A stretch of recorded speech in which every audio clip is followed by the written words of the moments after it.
Good afternoon and welcome, everybody. This would be the Jeff Cameron Show right here on 97.9 ESPN Radio. Good to be with you. Thanks for joining us. I'm Jeff. That's Tom. We're online. ESPNTallahassee.com.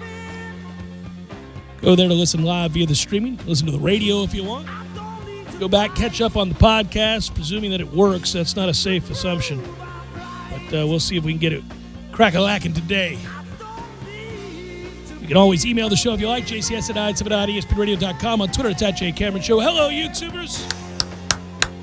Good to be with you. All guests appear via the Phone Hero hotline. Phone Hero specializes in an iPhone, iPad repair. 2 locations, 2915 Cary Forest Parkway, 833 West Gaines Street. Online at phoneherotl.com. All right. Here we go. I can only do, I know it's important, and I continue to read about it, but it serves as a warning. We're moving into the dark times, the tough days. It's going to be difficult. Buck up. The summer is long and hot, and it is oftentimes devoid of really relevant information for beloved college football fans everywhere, right? I mean, it's pretty much primarily recruiting right now. That's fine. That's good. I mean, it's a lifeblood of a program, and apparently we're ringing the bell, baby. We've got people excited to be here. Everybody's having a great time here. None of them want to commit just yet because the dead period was just ended, but everybody's having a great time at Florida State. Wow, what a place. What a great spot. I've seen about 74 articles that say the same thing. Yes. Well, and the problem is this. Look, you want updates on the official visitors. War Chant does that. The sites that cover recruiting, they all do that. They're going to give you those updates. They all take turns lending insight as to who was here and what their thoughts were about being here. Most kids, as you correctly noted, have said they've had a really good time. They get really good vibes. They feel very good about what's happening at Florida State. And that beats the alternative. That's a good thing. You want that. But after a while, how many times are you going to read a 17-year-old say, hey, I like Florida State? Oh, good. I'm glad you do. I mean, it would be a bad omen and sign if, in fact, those kids said, this visit sucked. I hated it. They've got nothing going on here. Can't wait to make my next visit to a real place. That would be a problem. I'm glad they're not saying that. In fact, the opposite is true. They're saying overwhelmingly that they think this is a place on the come-up, if you will, which is good. I do think that's probably true. I don't think it's just a kid not wanting to say something negative about his trip. I do think that they're making an impact. I do think that they are influencing kids in a positive way. I do think that most of this offseason has been spent kind of analyzing the staff's approach now that the gloves are off and they have a chance to fight fair and to make an impact in recruiting. They are. That's good. I get that the NHL and the NBA give us more of a bridge this year than we will get most other years. Yes, and that is helpful. But I feel like if you can just get to about, and I'm sure this is something you've said over the years, I won't pinpoint it, but about the 15th, middle of the way through July, you end up teleporting to the middle of August before too long. You do. But it's this set of 4 weeks right here. Oh, it's the brutal time. Yeah, it's when families take vacations, when talk shows take vacations. It's when everybody takes a vacation. You get away. You do the things that you got to do. If you'd like to talk about hockey, you can right here because I'm about to sneak. Well, I can tell you that the Tampa Bay Lightning are down 1-0 into it's not called the Eastern Conference Finals anymore. Okay, so, I'm back. As you're back. That was a fake sneeze? I thought I had one coming for sure, and then all of a sudden it took a right-hand turn and said, screw you, we're not sneezing. This is which I'm thankful for. One vestige left from the pandemic screwing things up is it's not the conference finals because you don't have a conference in hockey, so it's called the Final Four. Yeah, anyway, I don't like that, by the way. We're down 1-0, and we didn't look so hot yesterday. So. Well, we looked disinterested, which was weird. Yes. That is, I know where you're going to go. You have a hatred for Coop. Now, here's the thing. If my man wins back-to-back Stanley Cup finals, what are you going to do? You're going to have to leave him alone for life. That's not true. Come on. No, that's not true. If you win back-to-back Stanley Cup championships, you're going to have to leave the man alone. No, you can say that he did very well to adjust and change his stripes. He was afforded the time to do so, but you can also say he didn't get the most out of the era. He did not. Even if he won back-to-back cups. I don't know, man. If you win back-to-back cups and you reach the finals in another one and you lost, I don't know. I mean, yes, the sweepage by Columbus was something to behold, but it'd be tough to argue. The clunker like yesterday has occurred more than a handful of times in his tenure, and I believe being somebody who criticized Bobby Bowden before anybody else. I did. Anybody else in the media had the guts to do so. That is correct. You would understand Famously. better than anybody Yes. having a great product or a program or a franchise doesn't exclude you from criticism. And if you didn't maximize it, you didn't maximize it, plain and simple. Yes, but what I would tell you, well, okay, that's fair, and that's actually an interesting talking point. I believe we should have won 3 more national championships. I also think, by the way, under the current system, we probably would have. There's some teams that you talk about playing right at the right time, all that stuff. By the end of November, the Knowles in the '90s would, even the late '80s would be whooping ass like nobody else. Forget about it. Yeah, we would have. Listen. So back to this real quick. I don't know how many. You're right to say. So here's the problem. And I've kind of looked at things over the years this way. As a tactician, your problem with him will remain no matter what happens, although he made some adjustments, which you give him credit for. Yes, as a motivator, too. They lay too many eggs for him to be considered an elite motivator. Okay, so that would be – there's an aspect of his coaching that is waning, that is lacking, okay? I would argue that exists with any coach. That's sort of the wisdom that came with age for me. Sure. Was that for the shortcomings in certain areas that I think Coach Bowden had in the latter part of his career, and they had to do with schematics later in his career. I would say that, he more than made up for in other areas under the umbrella of coaching, recruiting, and all those other things. And certainly in the early part of his tenure to be aggressive and put us on the map. Oh, without question. No, listen, he built the dynasty. He gets credit for that. He's an all-time great. There's no getting around that. But within that realm, when you debate, it's like the debates amongst players, like the all-time great players. We're really nitpicking usually. Usually we're getting at, like, no player's perfect. There's no perfect player, just as there's no perfect coach, just like there's no perfect human. So there are guys that bring to the table unbelievable strengths that you think are preternatural for their size. Let's say they're a point guard or somebody like that. Like later on in the show, I want to point out something about Kyrie. Here's a guy that, if you just look at his handles and his ability, when you incorporate all the aspects of his game, his ability to score, and all, he's unreal, especially as a smaller player, right?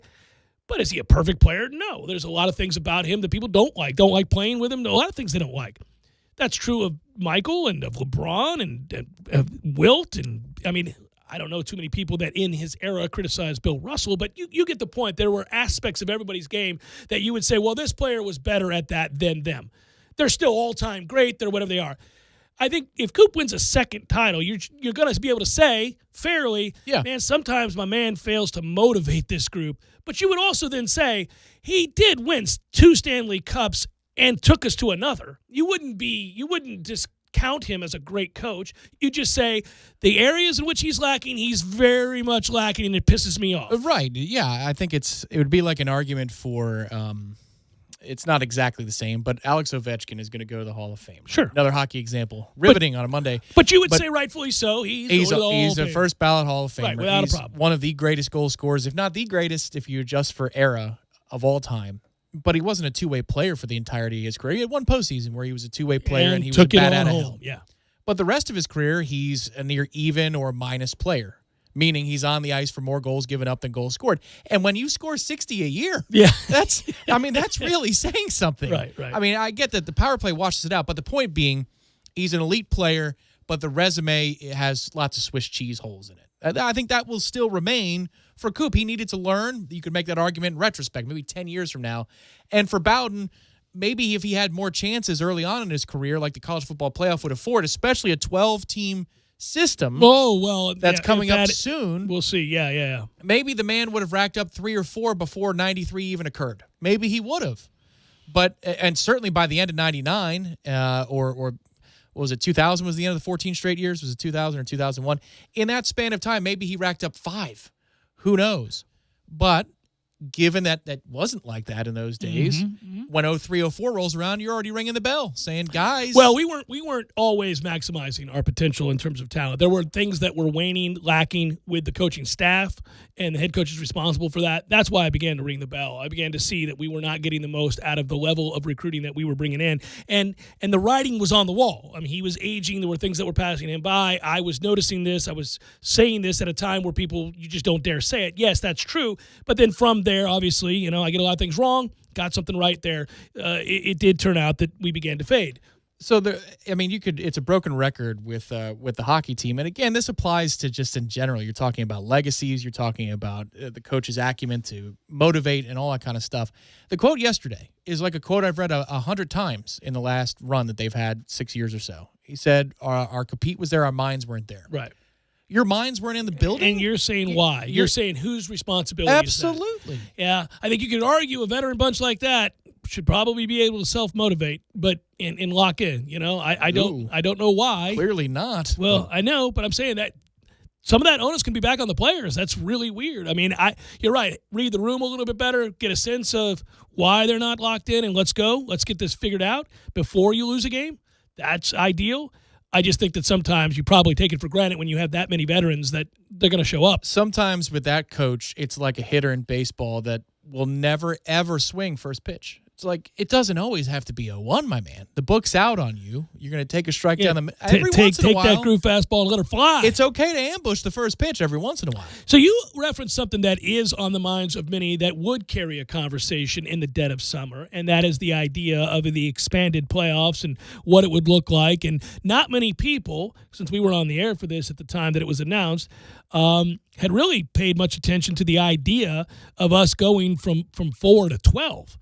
The thought would have been 8. It's been 8 all along. The conversation has centered around an 8-teamer, 6 conference champions with 2 at-large bids. That's pretty much what everybody assumed it would be. That was inclusive enough for many, and they thought, okay, well, that'll help remedy the problems we have. But, if you're going to look at, again, appeasing the anger of the masses from the smaller conferences while also adhering to what the Power 5 wants, that's where we get how everything's politically and financially motivated. They came up with 12, and everybody's got an opinion on that. I know this. I know that college football has a problem, and it's been a growing problem. And so I am very curious to see what happens in the next year, 2 years, about how this gets remedied, because the growing problem is this: the lack of competitive balance and variety within the world of college football is growing by the day. We've seen the same 2 to 3 teams year in and year out, the haves and the have-nots, the magnificent size of staffs that some are able to afford, and analysts and the like, and others simply cannot. And that gap continues to widen. Now, it's not the fault of the teams that can. That's where people get really defensive. Well, it's America. You should be, you're playing within the rules. They can do. Yes. But again, like we used to do when we debated what Major League Baseball should do. It was a non-salary cap league, and everybody was pushing for salary cap, and people would look to the Yankees, and the Yankees would say, "What? We're playing within the rules. Yes, you have more money than everybody else. You've had a geographical advantage over everybody else in baseball for the history of your franchise, and then while that's well and good, and you are playing within the rules, and you spend more than most and bring in all the best players, you can't play yourself. And if the league goes away because there's no competitive balance, then what? You're screwed. So you have to work to fix it." And then they ended up utilizing certain percentages if you spent over a certain amount of money. We all know how it works. That's what they ended up doing. It hasn't completely worked, but it's worked to some degree. But they subsidized the teams in Florida, for example, to a large degree because of the attendance problems. Yeah, revenue sharing became a thing. College football has to figure out a way to keep people's attention for longer, because the bottom line is we go into season after season pretty much knowing Alabama, Ohio State, these days Clemson. I know it wasn't always that way. Yeah, man, good luck everybody else. Yeah, you've got 3 teams on the short list and then a candidate group of about 5 or 6 more. Every year, and that's it, that's all. Right, That's exactly. it, that's all. Which means if you're a fan or an alumnus or supporter of any kind of, say, I don't know, Colorado, thanks for playing, everybody, because your season's over 3 weeks in. Yeah, the problem is when you're getting away from college football and looking at the economics of college, like in terms of the polls and the college football playoff, and then you're looking at the sport as a whole, it's not the Power 5. It's not. It's the Power 2. Mm-hmm. It's the Power 2. And we need to stop using the term Power 5 because these conferences are not created equal. Don't we understand that all too clearly as fans of an ACC program? With an ACC contract, frustratingly so. Everybody's contract is coming up in the next 2 years except ours. You know when ours comes up? 2036. What a joke. So even if you're talking about having a seat at the table, yeah, maybe that's the Power 5 and there are votes. But the other three conferences aren't banding together to say to the Big Two, the Power Two in the Big Ten and the SEC, this ain't going to cut it, man, unless you just want to play a 20-team Super League and you could kick out your Kentuckys and Vandys and Indianas. Yeah. And you guys want to go consolidate, play a different level. If you want all of us to be a part of this project and for more than the South to enjoy this sport and grow the game, well, remember, then we've got to talk economics and we've got to do it soon. We've been very fortunate to be on the airwaves all of this time, well over 20 years now. We've watched the sport grow and grow and grow. For the longest time, we talked about nationally the way college football was perceived as primarily the byproduct of something impassioned by the South, with a few exceptions. So you go out to California, USC for a stretch, certainly in the history of the game, has an illustrious claim to college football's elite. But not too many outside of the South, right? If you're going to include Texas in the South, it's Oklahoma and Texas, that, there's some exceptions there with Oklahoma. But, you talked about the Southeast. There are a couple teams in the North, in particular Ohio State and Michigan, when we're talking about the history of the game, Penn State, things like that. But I always thought one of the cool things was watching college football grow in terms of the passion sweeping the nation. It did so for a time because the thought was, given a special year, so-and-so could compete. You go all the way back to the 80s, that's what happened with BYU.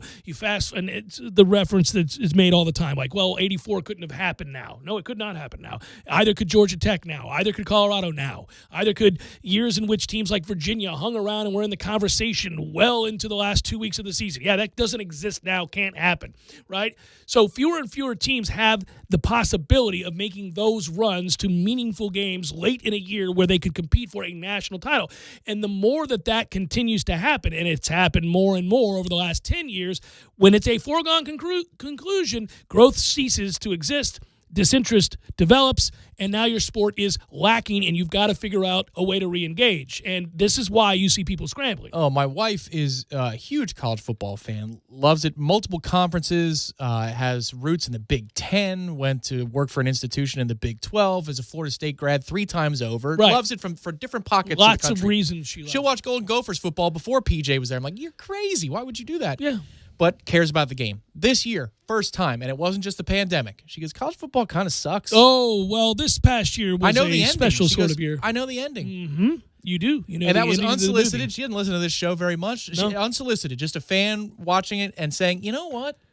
I could be doing something else today. That is a dangerous, dangerous thing. Very dangerous. We have a mutual friend who once worked in this business, does not work in this business any longer, but I remember him saying to me, standing up on the roof at Doak Campbell, and, I like to go up there and watch the games with the bird's eye view. It's the closest you can get to the coach's film, and I'm trying to watch the game, and he turns to me, he goes, I don't know, man. I said, what? He goes, what are we doing this for? I go, what do you mean? He goes, Alabama's going to win the title, dude. We both know that as we sit here in week 4.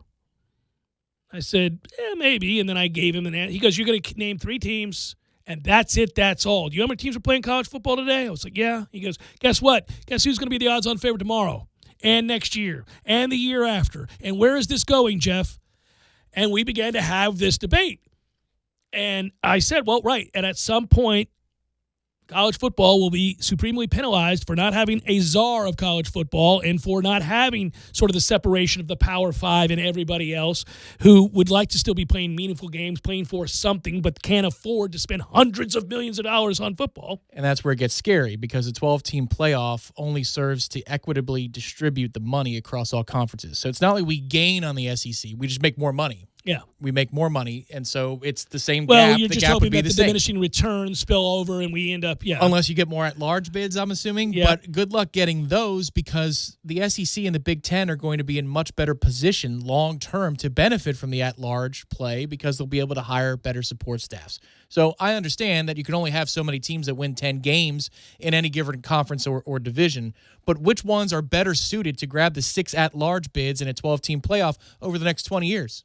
It's the Power 2, not the Power 5. Well, I think there are, in addition to perhaps doing something like this, rules changes that you can make. I mean, again, I've been a proponent for some time now. We've got to get to where you cannot have an unlimited staff. Right. You cannot hire 150 analysts So, you have a singular analyst, a fired coach from somewhere who comes into your program now and is advanced scouting 9 weeks out an opponent, right? Nobody else has that advantage. And then the counter is, well, you're free to do it. You're allowed to do it. Yeah, good luck. Not everybody can do that. You know what the SEC's biggest enemy is? It's its own dumbass fan base. Whoa. Because they're the ones who champion SEC football when Alabama wins, no matter what their allegiance is. Yes. If they were pissed off like we were about the inequities of what Alabama can do and they can't, even with all that money, there still is a gulf between Alabama and Auburn or Alabama and Mississippi State, right? You would think Starkville is building this empire because they're making all this money. If they actually were pissed off about it, maybe the fan bases would show it in terms of booster support, and you wouldn't get this idea of SEC, and maybe from within you could see change. But right now, why would they say no to what's happening and the current status quo? They've got no reason to. Well, their fan base loves Alabama, all of them. Well, what they would, yes, and we get into the philosophy of that and we roll our eyes and laugh about that. It's why it was especially nice to watch Arkansas fall at the hands of NC State this weekend. And, there's something that I want to bring up about that, by the way, with the SEC money, though. You see every one of those stadiums, or every one of them, nicer than ours. And that's palatial. Oh, it's unbelievable. They're all better now. That's the other problem. It's not just a couple. They're all better. The runoff. We've got some really good coaches here, and if they leave in 5 to 10 years because the SEC just has infinite funding, you couldn't blame them. No. But it would be a crime. Well, it's what we worry about. It would be a shame, yeah. I did enjoy the Bill Conley experiment over the weekend. I don't know if you read on the basis of this 12-team playoff what he did. He had, by the way, just for interest, 2015 first round would have been, and he's using SP Plus and other different things, and he's looking at what the rankings were at that time, and he has top ranked snubs that wouldn't have made it in, and those, like for example, Ole Miss and Northwestern in 2015, 9-3, 10-2 respectively, would not have gotten in. But you know who would have? Florida State 10-2, and would have been the 9 seed. Would have faced Notre Dame 10-2, who was the 8 seed. And I just kind of went through this, and I do see where those games in and of themselves would spark interest. Now, good luck to the rest of the bowls who don't have playoff tie-in, because, I still like them. There's nobody there, but I still watch them because it's more college football. But, man, we think they're diminished now in their importance. They would be, but you'd bring back relevance to the regular season in a weird way, because if you're talking automatic bids, now the championship game that was constructed solely for money actually needs to exist. Yeah, you're creating a necessity for it. Yeah. Florida State, Notre Dame, Houston that year, by the way. Remember that Houston team? Mm-hmm. Yes, we do. At Iowa, both 12-1. That had been the 12-5 matchup. The 11-6 would have been TCU and Stanford. The 10-7 would have been North Carolina at Ohio State. And you go back through there, Clemson versus Notre Dame, FSU winner in the quarterfinals, Oklahoma versus the Iowa-Houston winner in the Rose Bowl. Fiesta Bowl would have been Michigan State versus Stanford, TCU winner. Sugar Bowl would have been Alabama versus Ohio State versus UNC winner. So that's how that would have worked. It would make for really interesting football throughout October and November. And I read Corey Clark's column on War Chant regarding the 12-team playoff and how anything is better than what we currently have. And I really enjoyed the idea of the 14 playoff because of the musical chairs effect. Somebody's got to get left out. I prefer that rather than too many people getting brought into the club. You need the exclusivity to make it special. But in this case, you're right. I think 12 is correct, because how many times over the last 5 to 6 years, all of them, has September made us and rendered our season irrelevant? Irrelevant. By the middle or end of September, our season was over. At least this would give you some hope that there's something else to aspire to. Clemson's won the conference. We get it. But there are 6 at-large spots still to up battle, for grabs. To battle. Yeah, you hold out hope a little bit longer. That's what they're trying to do, is certainly spread the hope throughout a longer period of time in the regular season. When all is lost, it is now not. There is this other way, this other thing. Well, it's almost like recreating the bowl system, because there were that many games of note, right? Oh, man. And we, as college football junkies, will admit that the old way was not a better way. I have told you numerous times that I thought the BCS was great. I stand alone in that, seemingly, every time I bring it up. I thought the BCS was outstanding. Now, that said, I thought there were tweaks and things they could have done, but we could have utilized the BCS for the playoff and all these other things. We've had this conversation. The ranking system, anyhow, could have been used. If the BCS could have determined the 4, we're in business. Yeah, that kind of thing, right? And I thought that they continued to tweak in a good way and really refine that. But now, from there, we'll admit that the old way of voting that allowed for a BYU to win who should have never won, I mean, that was also antiquated and stupid. It was crazy. It was political. It was regional. It was all of those things. Right. It didn't make a lot of sense, and they needed to do better. But what we do miss from that era was the value and the meaning placed on those bowls. Like, it was a big deal to win the Cotton Bowl. It was a big deal to win the Peach Bowl or whatever. It was a big deal. Some of those bowls carried real weight. They all now fairly seem somewhat insignificant. Oh, agreed. Yeah, largely insignificant. Think about that Peach Bowl with the aforementioned Houston team. That building was dead compared. Like, the Houston fans were happy to be there, but the Noel fans were like, whatever. Taking a break this year. Yeah, well, now all these games, we've said this before, are just thought of, even by the players, most unfortunately, but understandably, as exhibition games that mean nothing. That's not the way anybody felt about bowl games back in the day. Everybody saw the real value of winning a Gator Bowl, a Peach Bowl, obviously a Cotton Bowl. And everybody. It was kind of cool to win every single one, too. It was like collecting coins. Oh, man, it was really cool. You're like, now we're champions of the such and such bowl. Yeah, it was great. I remember all those wins, and I remember those matchups, and I remember feeling very proud. Like, yeah, we can't win the national championship this year, but it was really cool to knock off so-and-so. And we would go through, whether it's Auburn or whomever. It would be so cool, though, on the rise back up to be able to be a 6 seed and host TCU. Yeah, in the first round of the playoff. And you're closer. You're getting closer. But those fans we're breaking in, man. We only need this much more. Right, and they roll out to Doak. Like, you're there at Doak in December for a playoff game. Oh, yeah. Bring that on. Wouldn't suck. Jeff Cameron Show, 97.9 ESPN Radio.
Jeff Cameron Show, 97.9 ESPN Radio.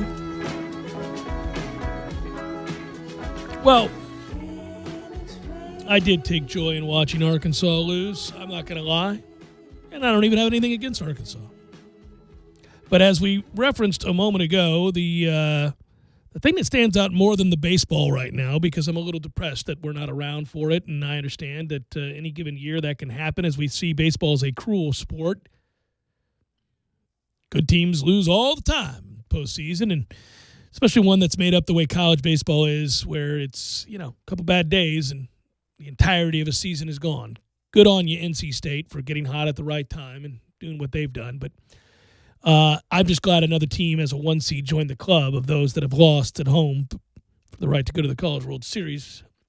That has happened to us, unfortunately. So this was a bit of schadenfreude. But I think the larger discussion certainly has been one that is obvious to many and eye-opening at this entirety of the postseason. It's one I continue to dwell on. I surely hope that next year we see signs that things could change in a non-COVID season. But the continued decline, as I bring it back home and care about Florida State for a moment, of the atmosphere at Dick Howser Stadium and also the dilapidated nature of that facility really stands out when juxtaposed to the facilities we're seeing around college baseball, where these regionals are on TV, and it doesn't take long for you to flip around and go, that's a nicer place than our place. That's a better looking stadium than our stadium. That's a better venue than our venue. And that I never used to say, with rare exceptions. And they were the if you will, probably in some ways, the 4 or 5 programs that alongside with Florida State were quickly mentioned as elite baseball factories, right? Florida State has always been on that short list. And yes, our rivals would correctly point out we haven't won a national title, and we would get into the debates about how meaningful that is and all of those things. I understand that. But there was no arguing our special place, both as a program churning out great players and 40-win teams and postseason regulars and trips to the College World Series to boot. But also because the place, Dick Howser Stadium, Mike Martin Field, was considered to be, for a time, a great place to play and watch college baseball. And I've watched, as we all have, that really not be the case anymore. It's just not. And it's because it is dilapidated. It looks and feels old and decrepit. It feels broken down. If you get into the bowels of that stadium, it's a little bit like the bowels of Doe Campbell Stadium, where there's serious upgrades being planned. Of course, I don't sense that there are serious upgrades being planned for Dick Howser Stadium. And no, there need to be for the batting order. That's where the upgrades need to come first. I think, unfortunately, we're going to have to play well to be the squeaky wheel. Because right now there are other programs that are playing better. Yeah, we'll do chicken or the egg thing here, though. I mean, listen, it's not.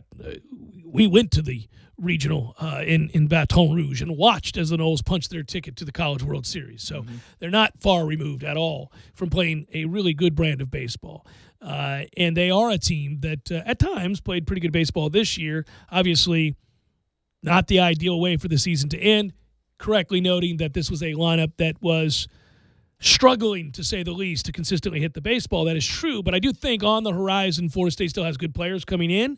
There are real problems down in Gainesville with O'Sullivan now, and those rumors are ugly. The more I learn of that situation and the controversies that are centered around him and their ugly exit. Why do I bring this up? Not Schadenfreude. The ugly exit for Florida from their own regional and on the wrong end of 19-1 by South Alabama, etc., seem to be emblematic of larger problems in that clubhouse. And the more you learn of those problems, the more you realize that was true. They don't care to play for him, and I don't know that he'll ever coach another game there. Right. It fosters instability, which is an opportunity for us to pounce. Great opportunity. Could be some transfers involved. Could be a lot of kids that maybe are now reopening their recruiting, if you will. And that could benefit Florida State greatly in the upgrades that you're calling for. I'm just saying, at some point, and I know we don't have the money and we need football to win. Bottom line is football is going to have to win. Everything has been born out of that around here. But boy, it is jealousy. I'm not going to lie. This isn't anger as much as it is jealousy right now. I don't specifically blame any one man or thing about this. I just know the predicament we find ourselves in is, man, we're getting lapped. And it's hard then to continue to recruit at a high level if the other places are that much more endearing and enticing. I mean, if I'm an elite player and I visit this place, yes, I'm aware of the cachet, of the tradition, of the successes, and the not-so-distant past. I mean, it just a year before last. Obviously, they've still been relevant, very good, still are.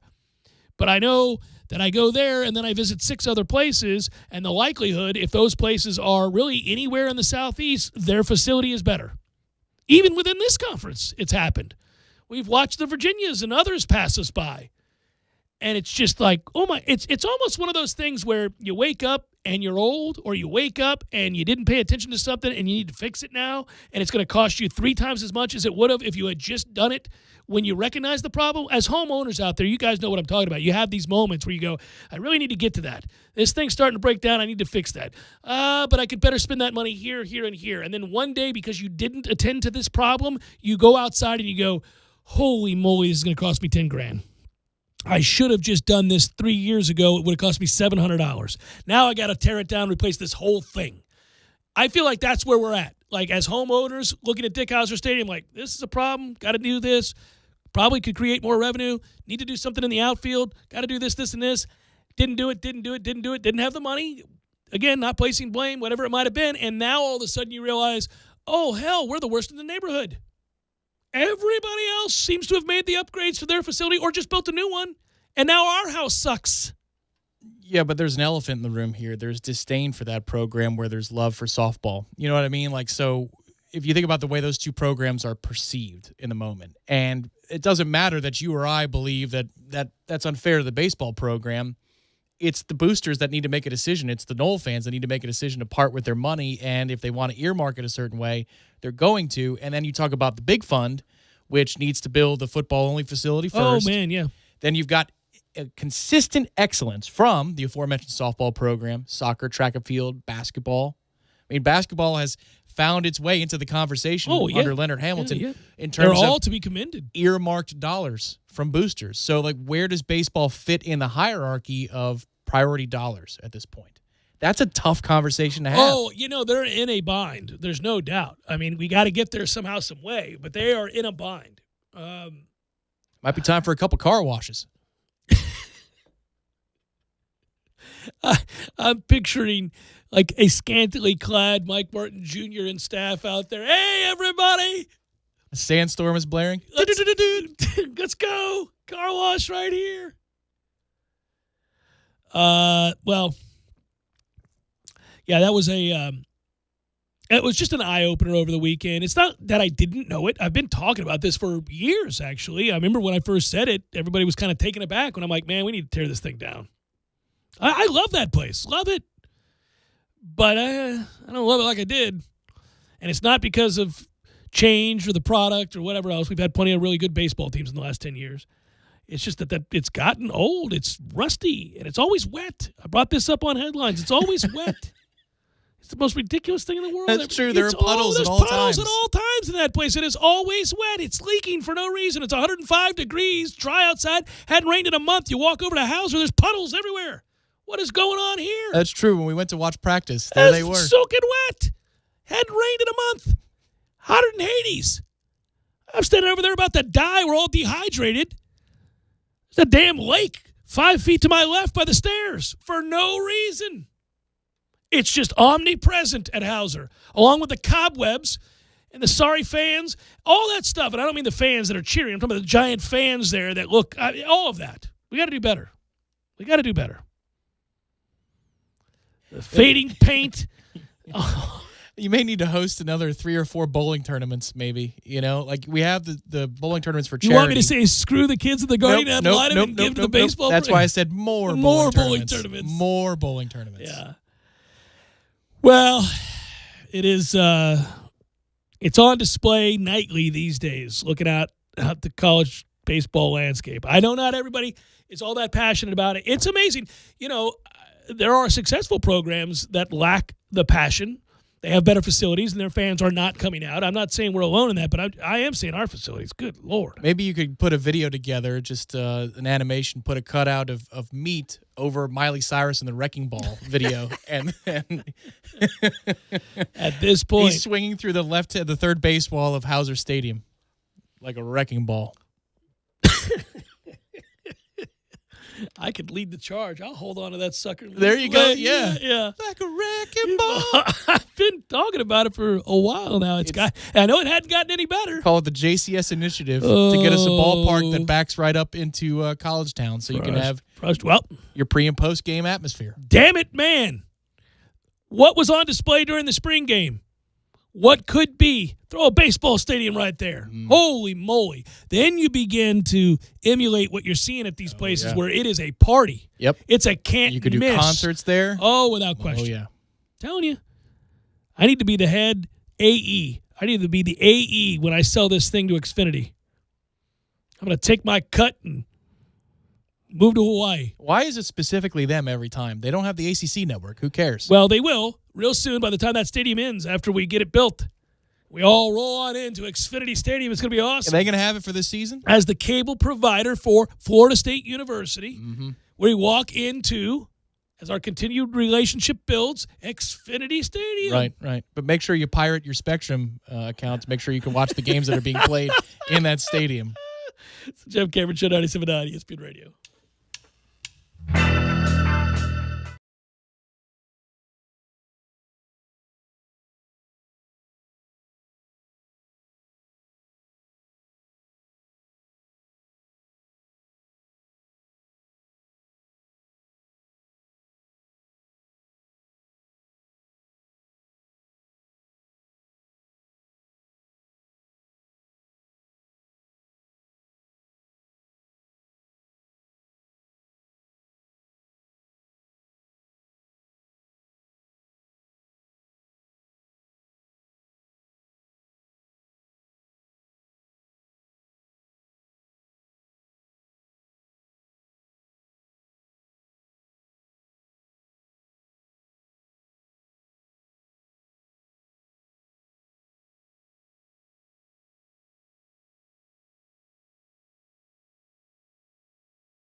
James on Twitter writes to me, Ira, Tomahawk Nation, Josh Newberg, Ingram.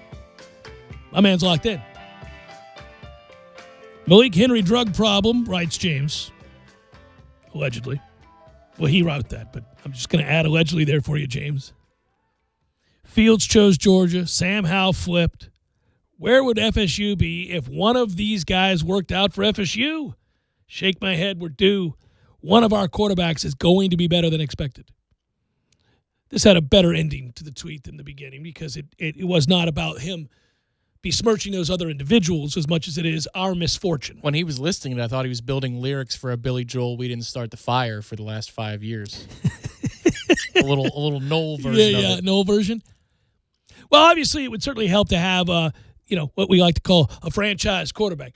Certainly worked out when we got the services of one Jameis Winston, who got here, was as advertised, and whooped that ass.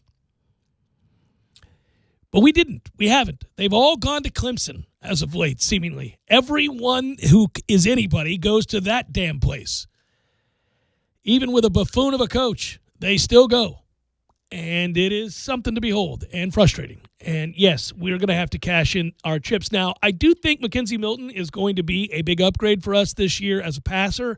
I also think those were real positive signs at the end of spring there that when the lights came on, my man showed up and was dropping dimes. Good sign. Learning the offense, feeling better physically and mentally. Good. Let Jordan Travis and he battle it out, have real competition to quarterback for the first time in years. That'll be beneficial. I think long-term A.J. Duffy is going to be the truth. And there's reason to be very excited about his commitment, verbal as it is right now. It's very exciting. And hopefully we're able to retain said commitment.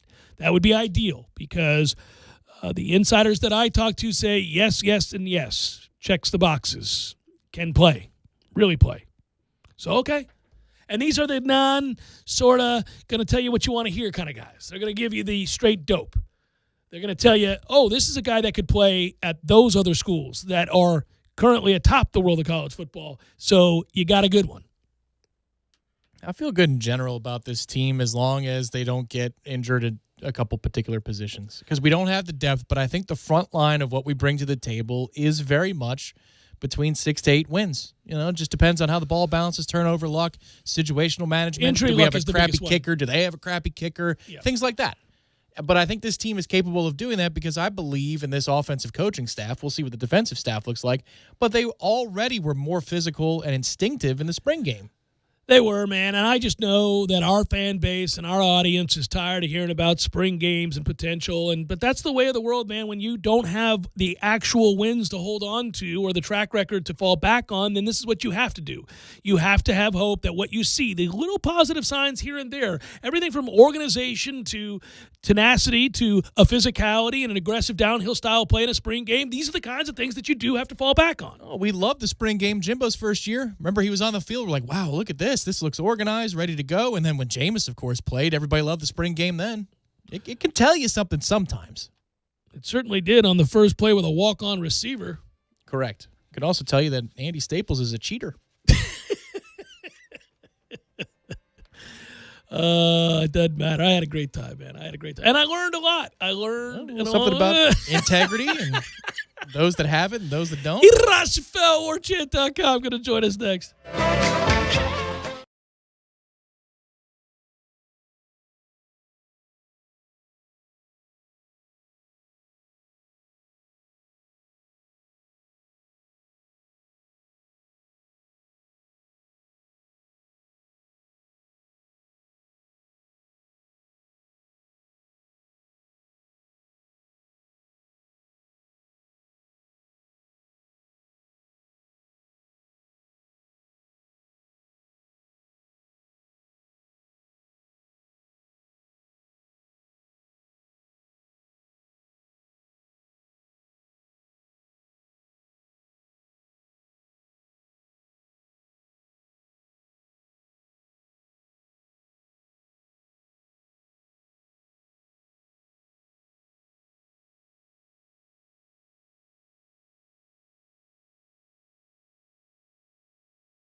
to Jeff Cameron Show, 97.9 ESPN Radio. Great to be with you. Appreciate you joining us. Hope your Monday is off to or your week's off to a good start.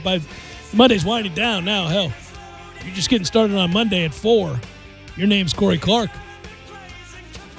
You can email the show, jcs@979espnradio.com. On Twitter, it's @JCameron Show. Hello, YouTubers. Damn. Oh, it was said with love. He's actually at the Leonard Hamilton basketball camp right now. I know that because he just sent a picture of my son Bryce, who is at the camp, attempting to D up a 6'10" player who I couldn't tell who it was from because it was the shot was behind the player, so I couldn't tell who that was. Or a former or current player, but it was a massive man. I think he might have turned over Ngom, who tried to put it on the deck. Well, that's perfect for our next guest because he's going to ride and die with Ngom this year.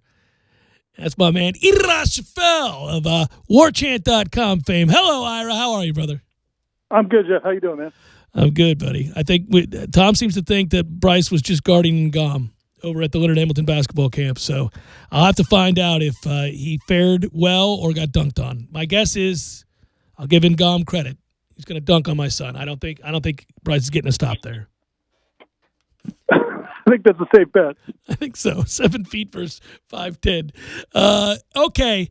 So the only thing I want to ask you was putting together your list of 40 players for FSU as hard for you as it was me? I know we're going to do a video together. It's going to be fun. We're going to have a lot of insight on this on warchant.com. But, buddy, that's a sobering exercise. It seems like it's been trending that way for the last couple of years, Jeff. More than that. At the top, in the top 15 or 20 guys, I think there's some guys that you feel like, okay, these are guys that you may not have 100% confidence that they're going to be star players, but they're guys you can see it. The Jermaine Johnsons and Devontae Love Taylors and Amari Gainers and guys like that you feel like, okay, these guys could be good college football players. Once you get to the last 15 or 20, it becomes it's a lot of guessing and hoping because there's a lot of guys that haven't really done it yet at the college level. Yeah, I think if we're going to take it seriously, you're right. I think there's the idea that at first you kind of say, all right, here's a no-brainer. You're going to take Mackenzie Milton. You're going to have guys like that. And, yes, the latter half of the list is a list of guys that you're not real sure will they have a huge impact or not. What I think the part that was depressing for me is that it's relative to FSU, obviously, right? It's very specific. So within that group of guys, you can find the 40 or so best players you think are on this team. But if you were to project those guys out and look at it differently and say, of the good teams in this league or around the country, how many names are we able to throw out there on this list that would fit in with those other teams? And it's pretty short, right? Don't you start getting around 6? Well, I mean, yeah, for sure. And look, at a guy like Jermaine Johnson's a perfect example. And, we've been saying this for a little while now. As good as he looked in the spring, and he looked really, really good in the spring, that's compared to this team. He's a guy that Georgia let walk away. He was not like a superstar at Georgia. I think even some of those guys in the top 10, top 15, who I think are, could be, should be good college football players or, above average college football players. There aren't a lot of superstars. There aren't a lot of guys that you would say they could walk on any campus and be a guy, or the teams in the 90s or the teams in the 2013 or even the teams in the early 2000s. I mean, it's another reminder of how far this team has to go, this program has to go in terms of infusing itself with talent. And that's not to put down these kids. I mean, I think the kids that are left are kids that buy in. They're kids that want to be here, and I think will play hard. And that's, compared to what we've seen here over the last 3 or 4 years, that might put them in a better position than they've been at times the last 3 or 4 years. But in terms of marquee players and guys who could be difference makers in any college program, there's not a lot of them. Yeah, and it's important to differentiate between, the criticisms of the overall talent level, and also for those to understand we're not attacking the kids at all. We're just noting that Florida State finds itself in a very unique position, and that it does, I think it serves to temper your enthusiasm. It also means that I think a great launching point and talking point for us, and we'll do this on warchant.com, is going to be What does that mean for Mike Norvell and this staff who have a lot of positive momentum? Most of the stories I read currently on War Chant, rightfully so, are of all of the visitors that have come here and had great experiences and the momentum being built by Coach Norvell and his staff. Those are all important things, but those are all things that are going to impact seasons 2 and 3 and 4 years down the road. And I think sometimes we confuse that forward momentum with having any sort of an impact on this upcoming season. And I think the stark reality of that list that we were asked to put together means that this season, even if extremely successful, has to be gauged somewhere in the neighborhood of 6 or 7 wins. Yeah, and I think, the other thing about that list is it really kind of it crystallizes kind of where you think the strengths of this team are. I found myself on a list of 40 players wanting to put about 10 defensive backs on that list. I didn't have a long line of defensive linemen that I was trying to get in there, certainly in the top half of it, and also linebacker. And you see some lack of depth at wide receiver. You find yourself wanting to put Malik McClain very high up there, even though he's never played a college snap before. Andrew Parchment is a transfer from Kansas. You're having up there. I would say this. I mean, if we're right about our list, and I assume yours looks a lot like mine, these transfers are going to have a huge impact because I found my top 10, top 15 players really littered with the transfers. Jamie Robinson and Andrew Parchment and Jermaine Johnson and these guys that, and the Dylan Gibbons from Notre Dame. And, the coaching staff really hoping that these guys are kind of a Band-Aid or kind of something to kind of help them get over the hump until they get those players you're talking about that they're on the recruiting trail with right now. I did something very similar. I think we'll all be kind of stunned and, maybe the listeners and the readers will look at this and be like, all these guys have Andrew Parchment in the top 5? But, here's the thing. It does tell you just how lacking we have been at wide receiver. It's not saying that some of the younger receivers who certainly when we saw in the spring body type-wise, Ira, gave us hope. But it's not saying they can't play. It is saying that history tells us freshman receivers are not walking into big-time college football in the Power 5 and changing your program's fortune. No, not unless they're super, super special. Now, Malik McClain, I think he's got a chance. Of the two, the two that played in the spring, Malik McClain and Joshua Burrell, I thought McClain, both of them looked really good early in the spring when they went up against the third-team defensive backs, some of the walk-on defensive backs. I thought when they stepped up in competition and you started seeing them against the, running with the ones, McClain kept making plays. So I think he's a guy that's got a chance.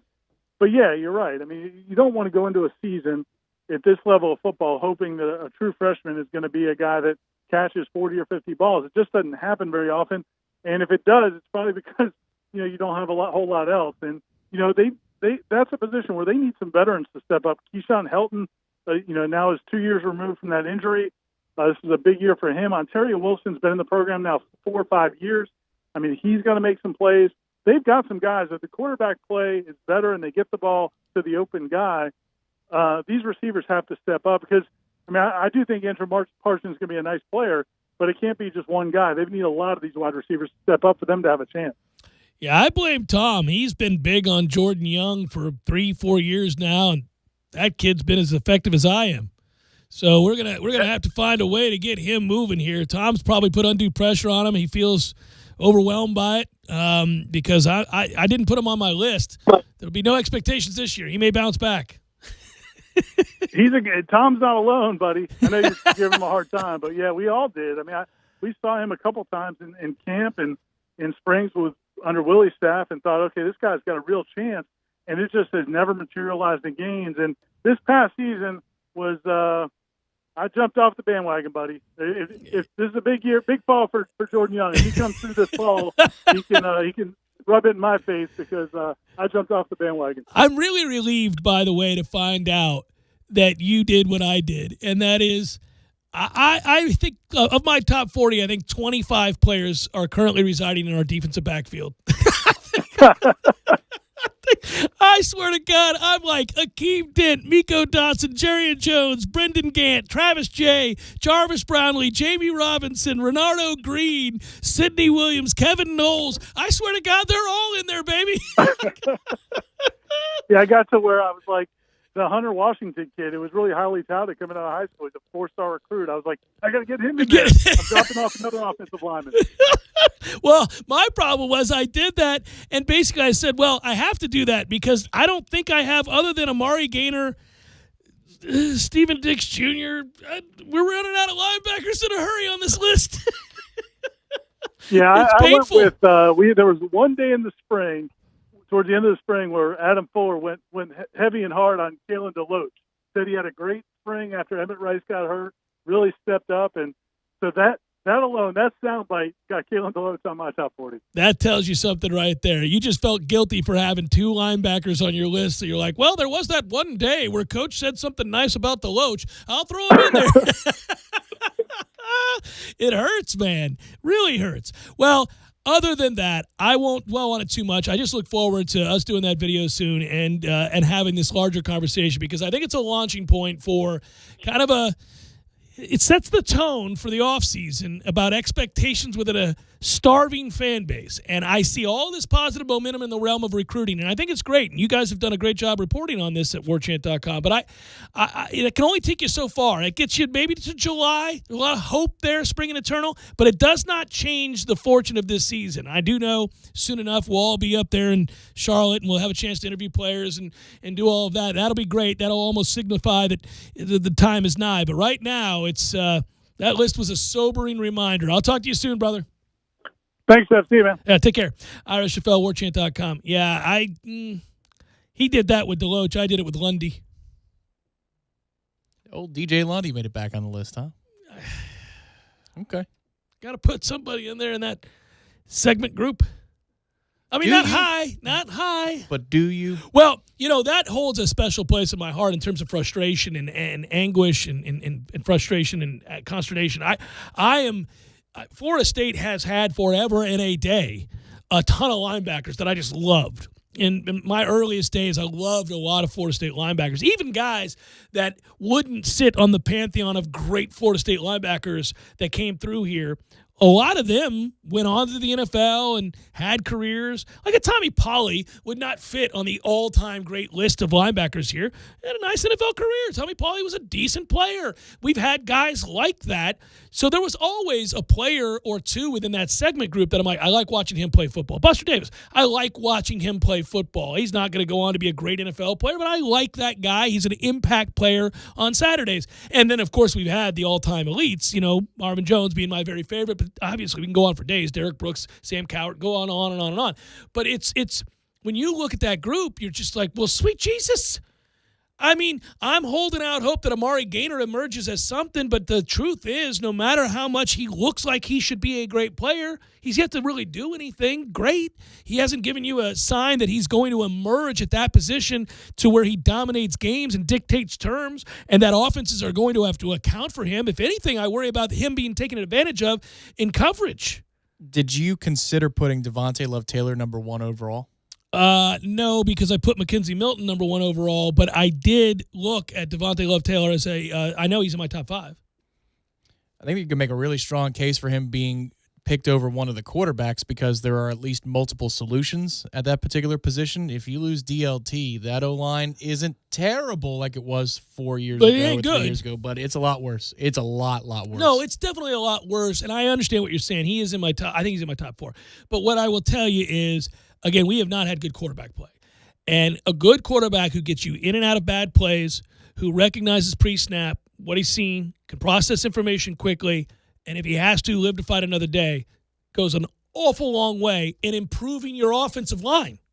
Protections matter. I mean, Jameis was really, really good. Think about his first couple of years in Tampa where they didn't have an offensive line. And, man, yeah, he may have had issues, but he got us in and out of bad plays. And you always saw right protections. And he survived a little bit by having that knowledge. I feel like, listen, I like Jordan Travis, who's given his heart to this program and worked real hard and taken a beating, and he's made plays, something out of nothing. That group in front of him hasn't been very good. But he's lacking. He's gotten better, but he's lacking as a passer, especially in third and obvious or second and obvious, where when you know that Florida State has to throw the football, he's not fitting that ball into tight windows and making plays. It's usually a broken play that he makes. Whereas a quarterback who's played the position exclusively as a passer, a guy who can really throw the football, and that's what basically Mackenzie Milton now has to be because of the knee injury. Anticipation, all those kinds of anticipatory throws.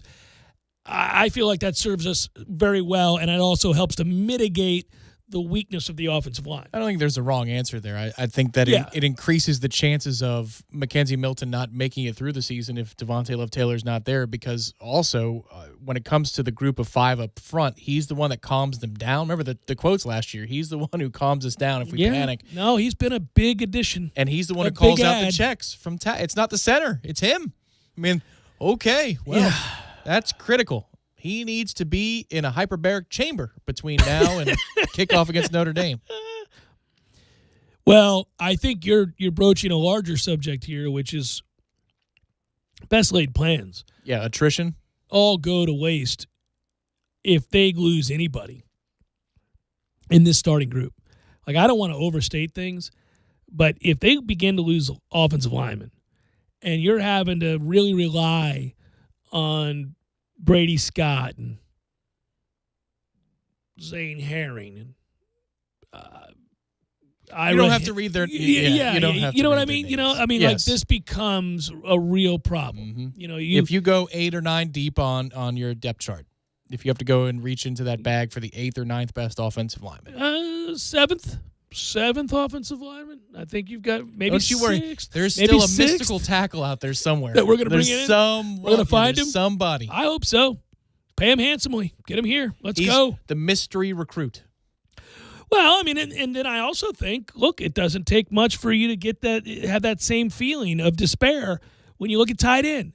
Look, I know Jordan Wilson coming back is supposed to be a boon. That should help an awful lot, especially in the run game. But if you lost Cam McDonald, well. What about Jackson West? Well, Jackson someday West is going to be out there kicking ass. His time is now. No, not yet. Going to need about a year. I like the man's makeup. Love his name. But we're lacking at the position. I don't think that's an overstatement to say the least. And you lose some of those guys, and you can do this at a lot of spots, man. That defensive line, let one of those starters go down, and now we're looking at some other, who we're talking about. Let Jermaine go down. Let Coop go down. Correct. Yeah. All of a sudden, we're going to need or love it. Yeah, man, it's just I don't want to name kids because it's unfair to them, but you got kids. Well, if they go down, I'm saying. Yeah, no, what I'm saying, I'm naming the backups who would have to come in. Sure. Who are lacking. The sun is setting on our problems, buddy. We've reached. I know, but we don't have to make. Yes, that is correct, and I know why you interject that. But we do not have to make excuses for being pragmatic and being realist. It pisses me off. Fans get their feelings hurt so easily the second you expose or shine a light on some issues. It's not that we hate these kids, this team, this program, or are just perpetually negative. It's a reality check to have the conversation we have to have about what is a fair expectation. Agreed, but I was saying the sun was setting in the west because I know why you were saying Jackson West. I know why it's his time. I think you were also saying that, in fairness, we're probably a year or two away from not having these kinds of discussions. Correct, but if you have well-coached wars, albeit against Wake Forest in Week 3, that's better than poorly coached blowouts at the hands of Wake Forest in week whatever. There's a thread, I think .com started it. I think Gene started it. At least, I know he did. Not a lot of people utilize these magazines anymore the way we used to. Athlon and the like. And that's a bygone era I'm going to miss because I loved the system as I deemed it. It's gone the way of bookstores, frankly, unfortunately. Yeah, the only good thing Athlon ever did was the anonymous coaches. I love that. I love that. It's That's great. It's the best. Even if it's totally fake, I read it every time. Well, they ought to do more of it. I just make up stuff left and right and just publish 300 pages of it. Everybody would read it. Wait till you see Jackson West, ACC Atlantic coach, not at Florida State. Yeah. But no, what I'm saying is you go through the preseason mags and they list first team, second team, third team for the leagues. That's a toughie. Florida State, nary a player. First, second, or third team. Really? Nary a my player. goodness. I'm almost cursing here. I'm fighting back cursing here. Not one GT player. Not one. You got nobody. Wake's got like 7. Nobody. That's never happened in my lifetime. Well, since I've been paying attention to college football at like the age of 7. Do you know who the ACC Player of the Year was preseason 2013? Taj Boyd.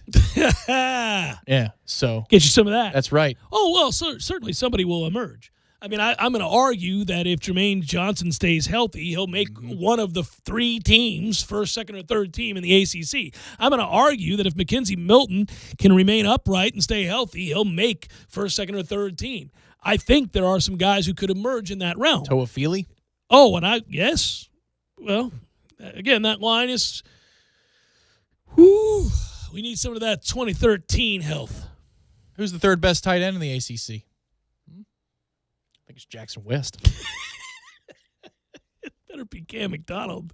It's the Jeff Cameron Show. He's number 1. No. It's the Jeff Cameron Show, 97.9 ESPN Radio.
At Jay Cameron Show, instead of bowling, how about the Jeff Cameron Show All-Star Softball game? The Lady Knowles softball team versus Campster's All-Star team. On the side have two dunking machines with Chris Ricks and Jeff Bowden. People would line up from the Capitol to dunk on them.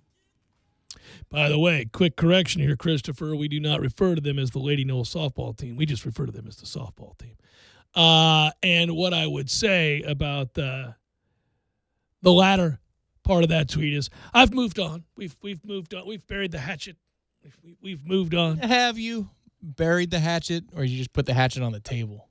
Like, I'm not willing to continue to beat a dead horse. We've moved on. I mean, it's, especially with a hatchet. No, that'd be awful. That gets gross. It's just weird. But yeah, I just, we had our say in its time. We made it known. Challenges were made. How we felt. Yeah, those were interesting times. But these are different times. The charity softball game would be that a really aspect good would idea. be a lot of fun. But you'd be helping the baseball team through the charity softball game. That's kind of weird. I'm careful not to overstate the level of desperation when I talk about I think they're two different things. When I talk about the plight of baseball and the plight of that stadium, facility problems. Like, they got good players coming in. They've had good recruiting classes. They've got good coaches. They'll be okay. That was a down year hitting the damn baseball. They obviously struggled. It struck out way too much. We got to get to the root of that. Got to get that figured out. I'm willing to, I'm willing to see what adjustments happen here the next couple of years. But I would say that the facility is something that, again, really is an eyesore, and it's something that stands out, and it's very much lacking. And I know that it's got to impact to some degree negatively recruiting. I would use it against us if I were at another institution vying for a young man's services to come play baseball. I'm just saying, where's the support coming from at the university level? The coaches club will always be comprised of people who live and die by the sport that they choose to support. That they're supporting, yeah. But if you're going to put a hierarchy of what projects get not done on the baseball needs list. The hierarchy of needs there, buddy, is not what – no. It's well down the list.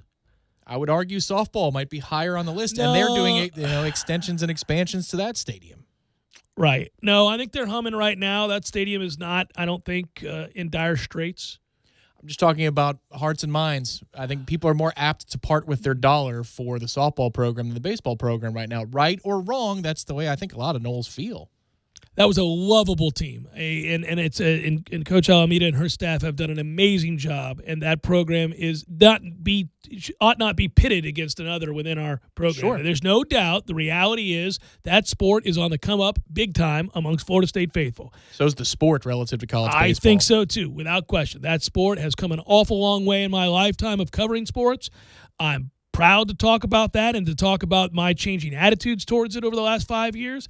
And it has been all born out of the great work they've done over there with that team and their successes. Also, just as a sport, the way it progressed, like you talked about, it is so much quicker now and more athletic now, and they utilize a lot of aspects of that athleticism that they didn't back in the day. No, the general makeup of the sport and the talent and the depth of talent has really, really improved. Well, and it resembles, even though there's not as much power, it's hard to with the dimensions and the softball being as big as it is, but it resembles when the pandemic first started. I went back and watched a lot of baseball from the 80s and the 90s, and the ball was put in play.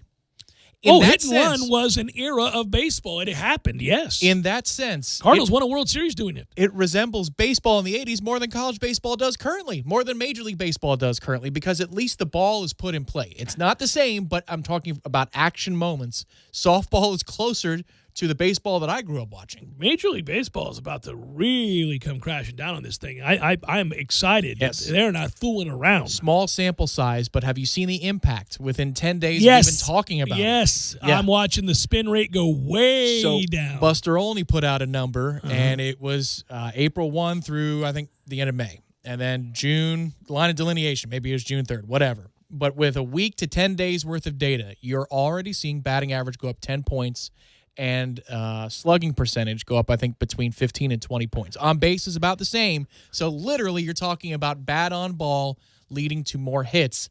We'll see if that bears out now that they're about to enforce the rule, not just talk about enforcing the rule. But if that's the return, that you could see a 10-point spike, that tells you just how prevalent it was, because that's not small. That's huge.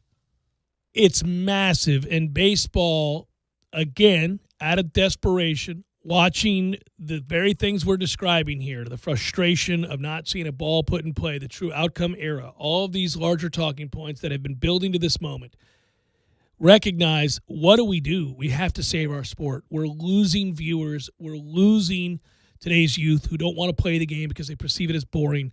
We're losing television ratings. We're losing the thing that makes us unique. The game no longer resembles the game the vast majority of Americans who like baseball ever watched. It's not that game anymore. And there's no shame attached to the strikeout anymore. You can have 200 of them and nobody says anything, meaning individuals can, and nobody says anything. It's insane. I feel like Mark Reynolds was the last player to be made fun of for strikeouts. Yeah, for strikeouts, right? Yeah, he must be like, I mean, come on. Come on, guys. 35 bombs. I foresaw this. Well, you saw Brian Bubba Harkins is this guy on the front cover of Sports Illustrated this week, and it's about how he's been kind of singled out as the guy that made quote-unquote sticky stuff for Major League pitchers for 15 years. He's speaking out because he's like, wait a minute, you're putting this all in my lap. I got fired as the clubhouse attendant in Anaheim, but you do realize that there were a ton of guys who I taught this technique to, and it was in clubhouses across baseball, and people began to learn how to do this. It was understood by the forces that be, the powers that be. Like you correctly noted last week, a lot of hitters said, well, we kind of always figured that if they didn't do that, they'd be more wild, and we were apt to get more hurt. Interestingly enough, Pete Alonso in New York still says it. Last week, even with the discussion, he says, I don't want this because the velocity is crazy. And he got hit in the brim of the helmet over the weekend. Yeah. Just of all the weird coincidences. There are still some stragglers on the hitter's side. That say, he also got conspiratorial over the weekend, saying that he thinks baseball sits around and changes the baseballs for certain players before their free agency years. I'm like, okay, here we go. Did he really? Yeah, I'll show you. Yeah, I was like, come on, man. Don't do that to me. I know. Just about to go see him live. Don't make me think twice. Microchips. Yeah, it's coming. You're going to hear nutso from him. No. Yeah. You watch. He's going to be in a batting practice jersey that says, don't tread on me. You watch. It's coming.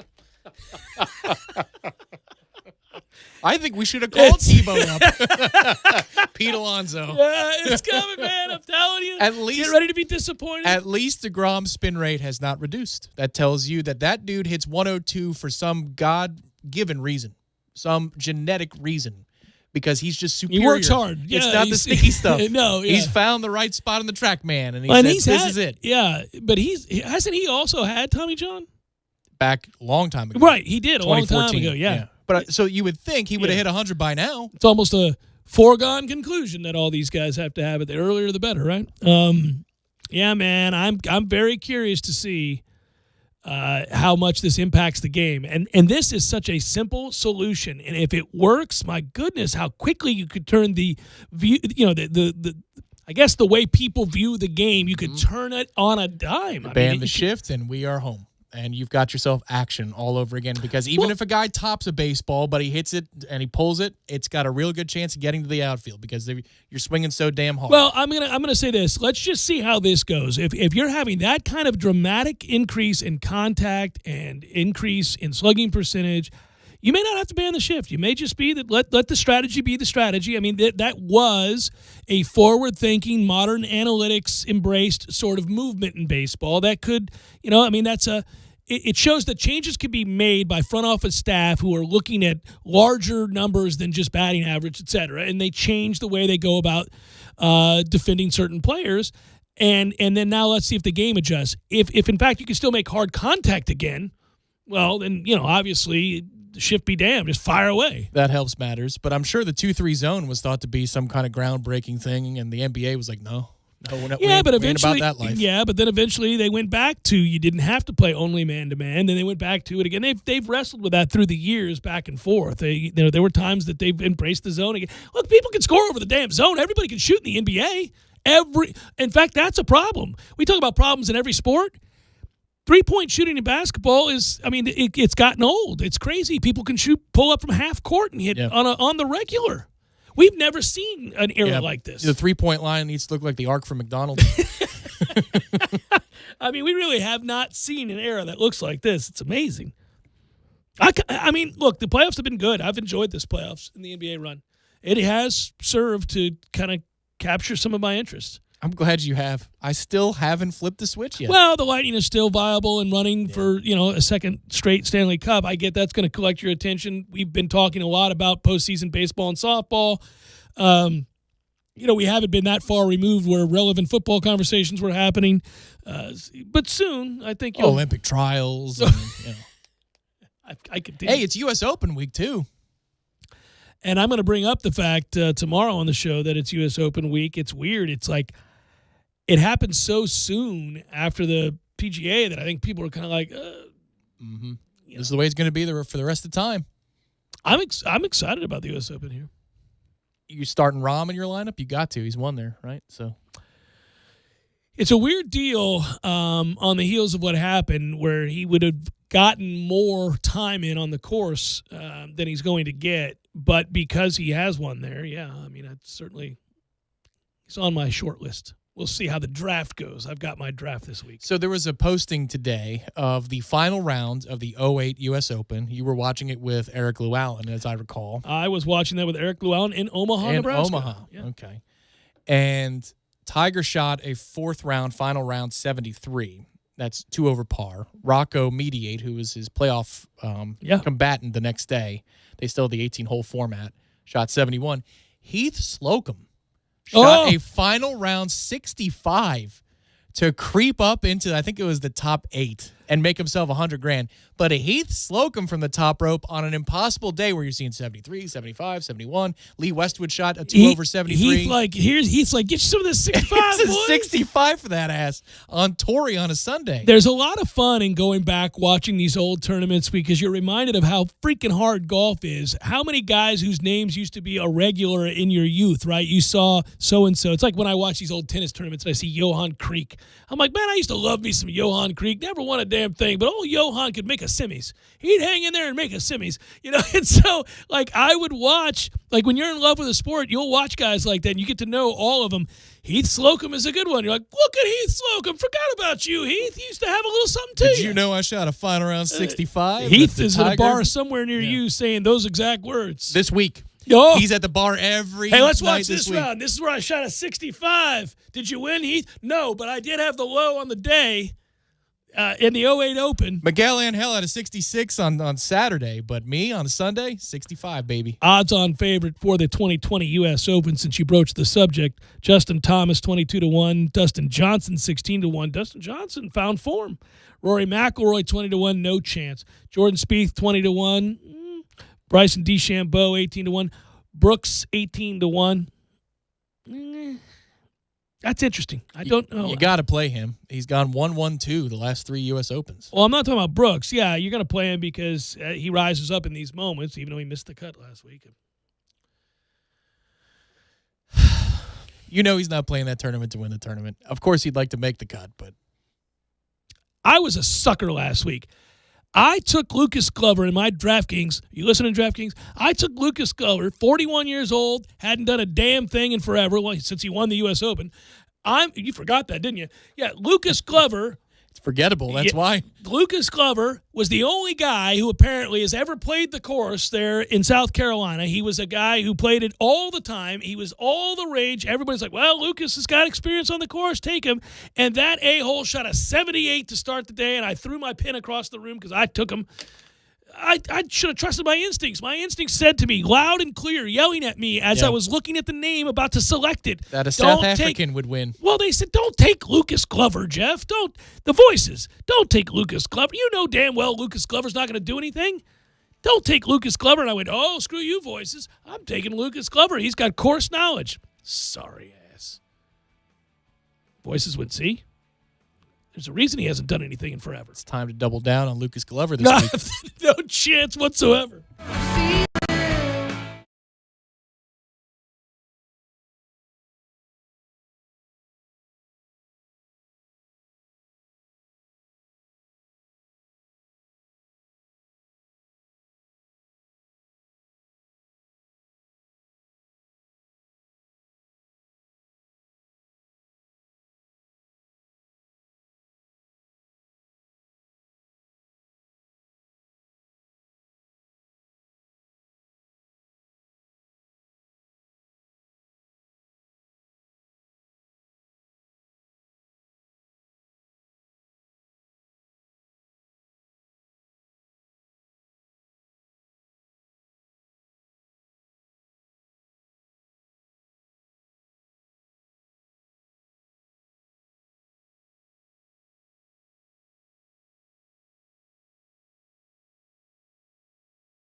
You know how other than his game, which when it's right is exceptional and something to behold and debated, but other than his game, there's just not a lot to like about Kyrie Irving. Like, he's kind of a difficult player to root for. He's kind of a guy that if bad things happen to him, you go, good. Well, that went from 0 to 60. Difficult to root for to I hope bad things happen to him. I don't know that I hope. It's just that when they do, it does not upset me. I don't sit around wishing that upon him, but when that happens, I go, oh, okay. Well, okay, different from good, because it brings you joy then if something were to... I don't want a devastating end of your career type injury, but if there's a minor inconvenience that limits your ability to do your thing and you're...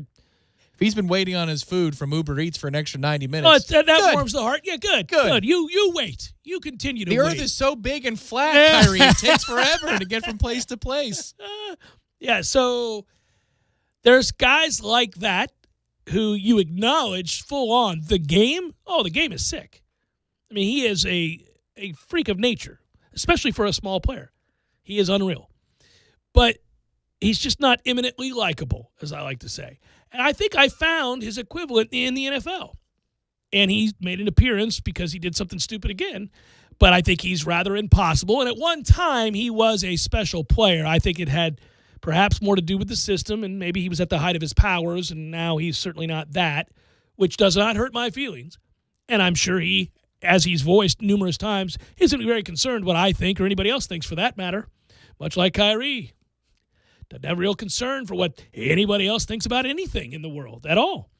And that player would be Le'Veon Bell, formerly of the Kansas City Chiefs now. But I hate this sort of hypocrisy and annoyance that comes with guys like Le'Veon Bell who say things and then try to walk them back afterwards, realizing that it didn't play real well. And then from there, hide behind, because we all know this guy in every walk of life. The guy that likes to hide behind, it's your right to have that opinion, that guy who loves to, as soon as he's kind of taken to task for his take, if you will, is then quick to say, well, that's fine. You have your right to your opinion, but I stand by what I say. Like, come on, man. You're ridiculous. You didn't think before you spoke on social media, and now it's your right to think whatever you want, and I don't care. Okay, so we can't even have a conversation? That's what you're going to do? Sounds like his teammate. Yeah. Kevin Durant is that guy. Oh, yeah. Sorry, yeah. Going back to Kyrie, I know you're talking about Lev Bell, but it sounds like Kyrie's teammate, KD Trey, on Twitter. Well, I don't care what you think. Oh, really? Well, but you do. That's why you have a fake account. Yeah. You keep quote tweeting. It's the same thing as Van Pelt. Right. Put the freaking phone down, man. If you don't care, guess what? Then you're not going to be on the medium. Le'Veon Bell says he does not regret saying he wouldn't play for Kansas City head coach Andy Reid ever again. But he wishes he hadn't publicly aired his feelings about his one season with the team. He responded to a user on Instagram saying that he would never play for Andy Reid again and that he would retire before he ever played for him again. I'll admit that's something I could have and should have kept to myself, and I apologize about that and that only. But I certainly don't regret what I said because that's how I feel. What? Quote, I said what I said. I don't regret it at all. For those who have a personal problem with me because of what I said, well, that's fine. You have your right to have that problem with me. Just understand I also have my rights for how I feel about my personal beliefs. And the problem with the dude because of what he said to me. So I think what we've established here is that Le'Veon Bell is dumb as a post. He's dumb as a bag of rocks. But that tweet is fantastic. It's the dumbest damn thing I've read in a while, and I read a lot of dumb stuff. So the tweet before it is regretting, showing lament that you wished you perhaps handled it a different way and maybe have kept that to yourself. You lamented that. You said so. And then turned around and tweeted, I said what I said and I don't regret it at all.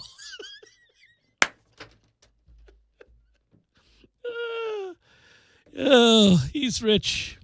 Yeah, literally, he is, and that's rich. I don't think that's from playing football too long either, because he's such a patient runner. He doesn't really take many direct contact hits in the hole, quite like Michael Pittman did, or Mike Allstott did, for example. Correct. No, it's just I just wanted to point that out. There's where social media reveals. Yeah, I shouldn't have said that, but I don't regret it. I don't regret it at all. Nope. I probably should have handled that a different way. But I'll tell you what, if you got a problem with me, that's your right. And I got a right to write in all my rights. What do you think about my rights and yours? And everybody's rights. Dumbass. That guy,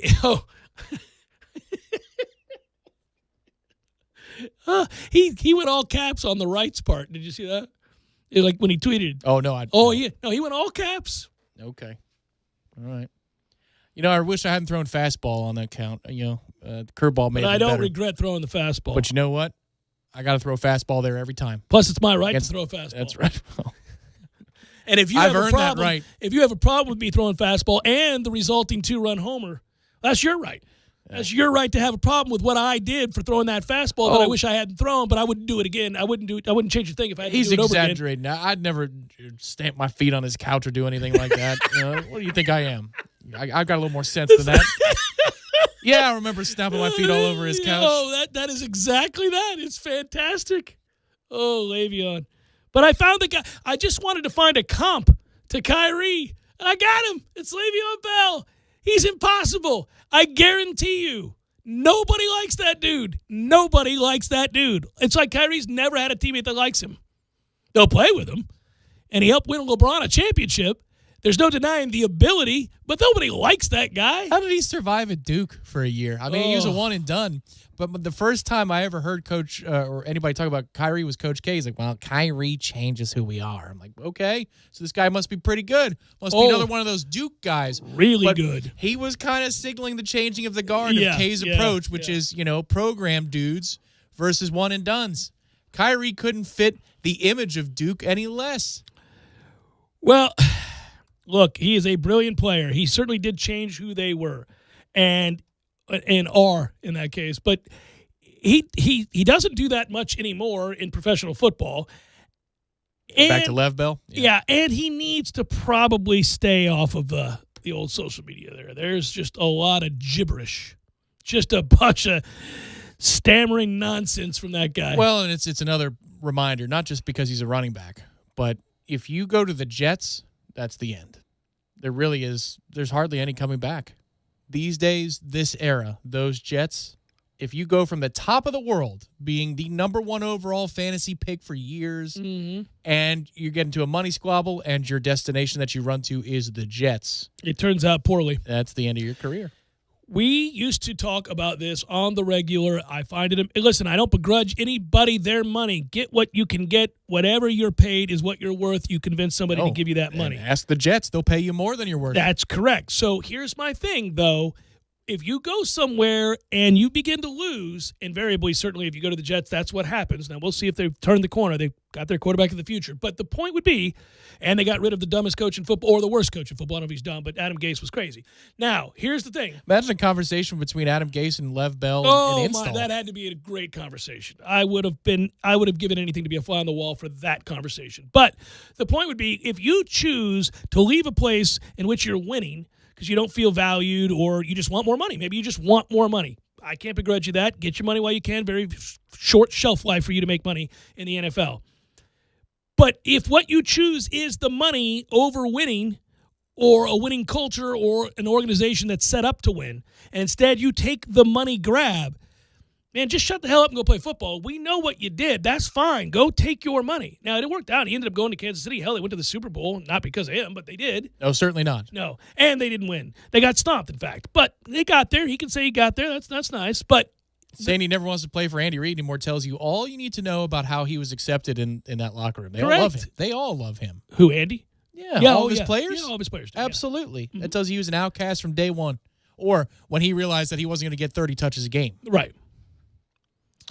Well, Clyde Edwards-Helaire is there, man. Right, I mean, what did you think was going to happen? He's a smaller version, but he's a younger and faster version of you. Yes, and they drafted him high. They're going to wear his ass out. Right, so, I mean, what did you think you were going to do You're the there? safety net. You're the emergency plan, the e-brake. The fallback. Yeah. Always, dumbass. But I don't think he's smart enough to know that. I mean, it obviously, as evidenced by that tweet, or the series of tweets, then...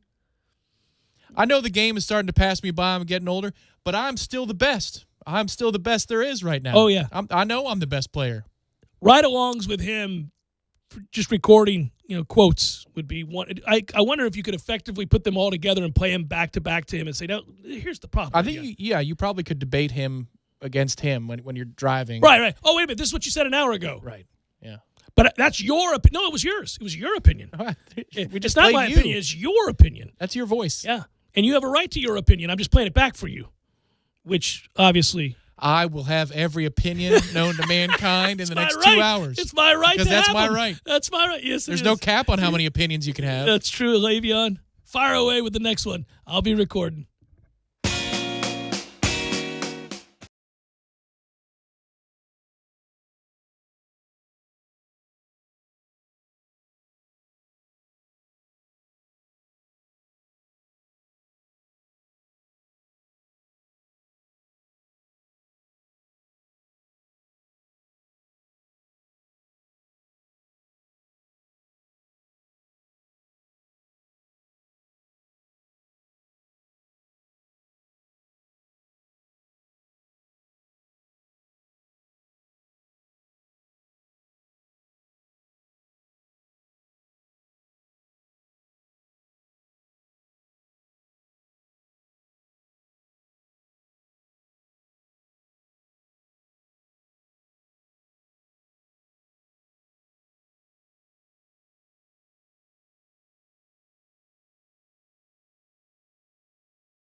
Final hour of the Jeff Cameron Show, at least for today. Thanks for tuning to it. Do appreciate you listening on in. Good to be back with you. Hope you had a great weekend. I'm Jeff. That's Tom. We're online, ESPNTallahassee.com. Where you go to listen live via the streaming free always. If you miss anything, can't catch the show live on your radio or streaming devices, you can go back and find it, hopefully, via podcast form.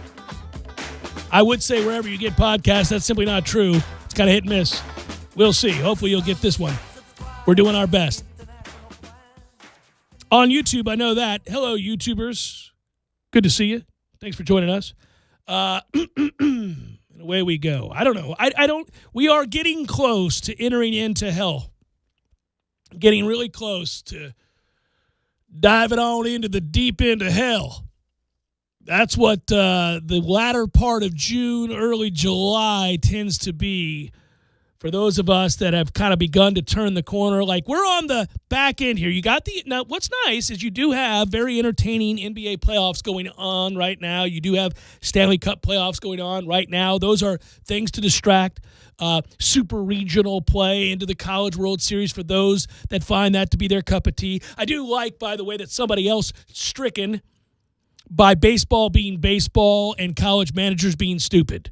I'm gonna throw you 135 pitches. What do you think of them apples? Let's see if we can hold on here. Let's throw my reliever for 6 innings. Let's see what happens here.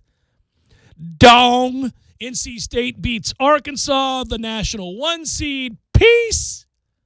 That'll hurt your feelings. So those are the circumstances by which NC State won, is that Arkansas tried to stretch their person. Yeah, yes. How the tides have changed and the circle has come full. Oh, because NC State used to do it as well. Yeah. Rodon. I know. Mr. No-Hitter should have been perfect game this year. Yes, they indeed. throw him 155 pitches a week. Yeah, man. All of that was funny to watch. Arkansas is bounced, and it did hurt my soul because I knew it was coming. I counted it down. I was like, here it comes. Here we go. They're in the 9th inning. NC State's taking the lead. They need 3 outs to win the regional. They got beat 19-1 in that regional and still find their way to the College World Series. It's a doffing of the cap. But nonetheless, I'm sitting there waiting because it looks like it's going to come to fruition, and it's making me laugh.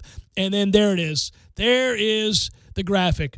Arkansas joins a very, very small list of teams that have been, as a national 1 seed, ousted while hosting a super regional and not making the College World Series. Twice that's happened to, you guessed it, us, Florida State University. Now Arkansas joins that list. There's one other, I think, on that list. I can't remember who it was, but yes, it happened. Might have been Vanderbilt years ago. And they lost at home to Michigan. That was the team that had David Price. Like, ooh, that's a toughie. Well, that's a hell of a draw. Pedro Alvarez was their starting third baseman. Pirates drafted him. He hit some dongs in his time. Indeed. But also sucked at every other aspect of baseball and was pretty much out of the league. Phrasing. They're too close together. Yeah. You're right. That is a toughie. That said, all we have besides those items, and there are a lot, that's a lot of items, is a boatload of recruiting talk, which, hey, man, I get it. Recruiting's important. It's especially important for this group here coaching this team now where they have a need to seriously upgrade the level of talent. And as I alluded to in the first hour, I had to go through the exercise. You'll see it on warchant.com. We're about to do a video this week, Tom, of which I'll be hosting along with my brothers at warchant.com for the top 40 list that we do. And I don't want to give anything away, but this isn't like ruining a video. It's just me saying that was a somber reminder of how far we have to go. Like doing the list. I did the list last night. So it was my birthday weekend. Thanks to everybody who wished me a happy birthday. Do appreciate it. And I mean that sincerely. I tried to get back to as many people as I could. It's flattering, very sweet, kind, thoughtful, all of those things. But I was out of town. And I was enjoying the beach with my family, and we had a great time. Got back into town, and they were like, "Can you send me your top 40 list?" And I was lagging behind, so I sat down at the computer and I said, "All right, let's lock in here. Let's get serious about this top 40 list and try to get this off to the fine folks at War Chant." And I know they're going to want to do something with this here real soon. So I thought, okay, it's got to be fun. I do this every year. You and I have sat and done it together as well. We've sat here and put it up on the old big board many times. But last night I sat there and I thought, okay, let's go. And I had no problem. First 5 guys, boom, boom, boom, boom, boom. After about 5, really got to be difficult. Yeah, I want to know who 40 is because I feel like if you go by the tier process, there's like three or four. It's a toughie. And probably another. It hurts your feelings. 3 or 4, and then there's the rest of the roster. Or you could go 3 or 4 for your tier 1, 3 or 4 for your tier 2. Then let me tell you where, 15 freshmen, and then the rest of the roster. Well, so let me tell you where it got dicey, in truth. I was able to really quickly, and everybody can take issue with various people. I mean, that's what this is about, right? Arguing who's going to emerge, who's a guy that you think is on the precipice of something great. I'll give you a guy that I have no idea what my cohorts picked. I don't know what Corey, Ira, Gene, Aslan, I don't know who all's involved, but, I don't know. But a guy that I think will be somewhat polarizing on this list, depending on what you think he's about to do, is Travis J. Like, I feel like that's a guy that you could rank really high, top 10 easily, or based on the lack of production from a season ago, depending on how much you attribute that to injury for him or poor play or poor coordination or the pandemic, whatever you want to look at, you may have him down in the low 20s. I don't know. But I looked at him as a guy that I think is about to have a big year. I think he's a breakout candidate. He's a really, probably one of the more unique athletes on the team compared to what we have in general. Got to be top 15 on potential alone. That's what I think. Yeah. That's what I think. So anyhow, I put him pretty high, not to give it away, but I'm curious to see what everybody else does with him because I think he has the potential to be a star on this team, a star in the ACC period. Well, you told me about some of the things you heard as you were working as a coach, and then some of the things that maybe you heard on game day and some of the things that he was asked to be doing, and all reports are full steam ahead for Travis J. Yeah, man. As in he's a solution, not an enigma, right? He's a big solution. Yeah, he's a big – and they know he can really do things for you. I mean, hell, given the lack of weapons on offense, I feel like you got to find some packages for him at receiver, too. He is a really remarkable – all of the packages. Got to find those packages, Tom. Got to get them out there. Got to deliver the package. So, to me, Travis J is a guy. But, I'm curious where some people would have – so – what's fun about this is saying, how much better do you think Lawrence Toafili is going to be this year? Oh, I think he'd have to be in the top 10, right? Right, yeah. He's one of your only home run hitters on the roster. He may be the only home run hitter on the roster besides Jordan Travis, who's a quarterback, and maybe the backup quarterback at that this year. So, yeah, man, I had him high on my list. I'll give that away.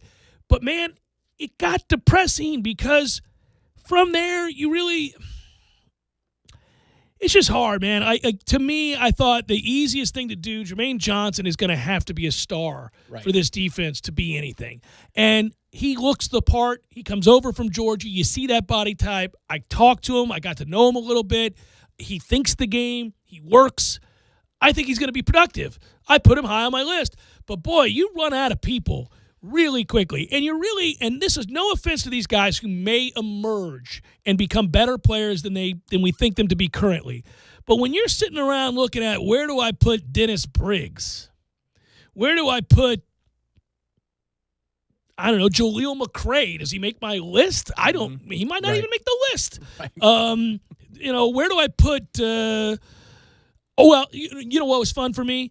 Getting into our secondary. There's a lot of options in that secondary. Did Kevin Knowles make your top 20? He did. Good. Not top 20. He did make my top 30. Yeah, he did make my top. I like him a lot. But he's a freshman, a true freshman at that. So it's hard to project too much with him. But I liked him a lot. He did make my list. Listen, a lot of that guys in the secondary make up the top 40. They just do. Whether you're talking about Jarvis Brownlee, Renardo Green, Travis J., Brendan Gant, Kevin Knowles. Jerry and Jones. You got a lot of guys. Akeem Dent.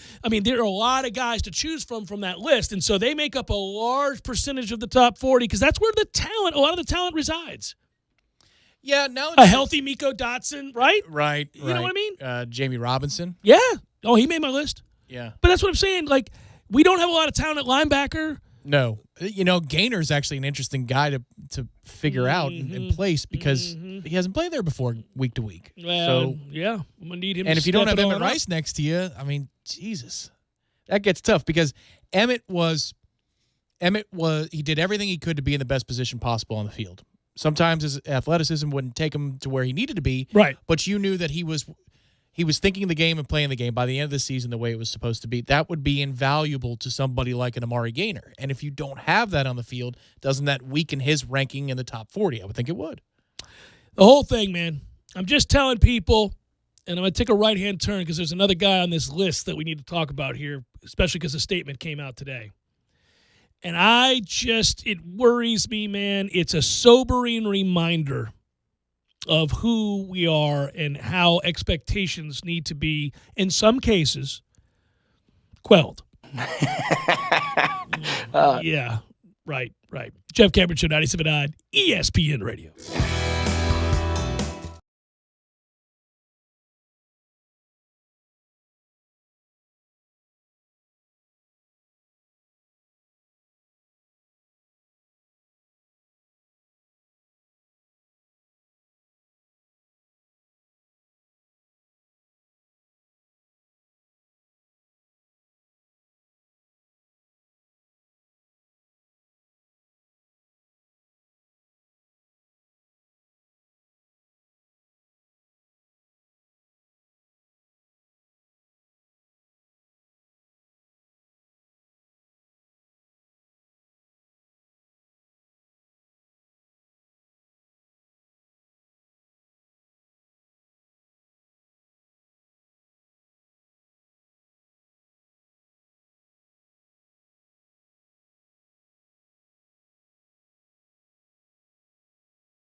So,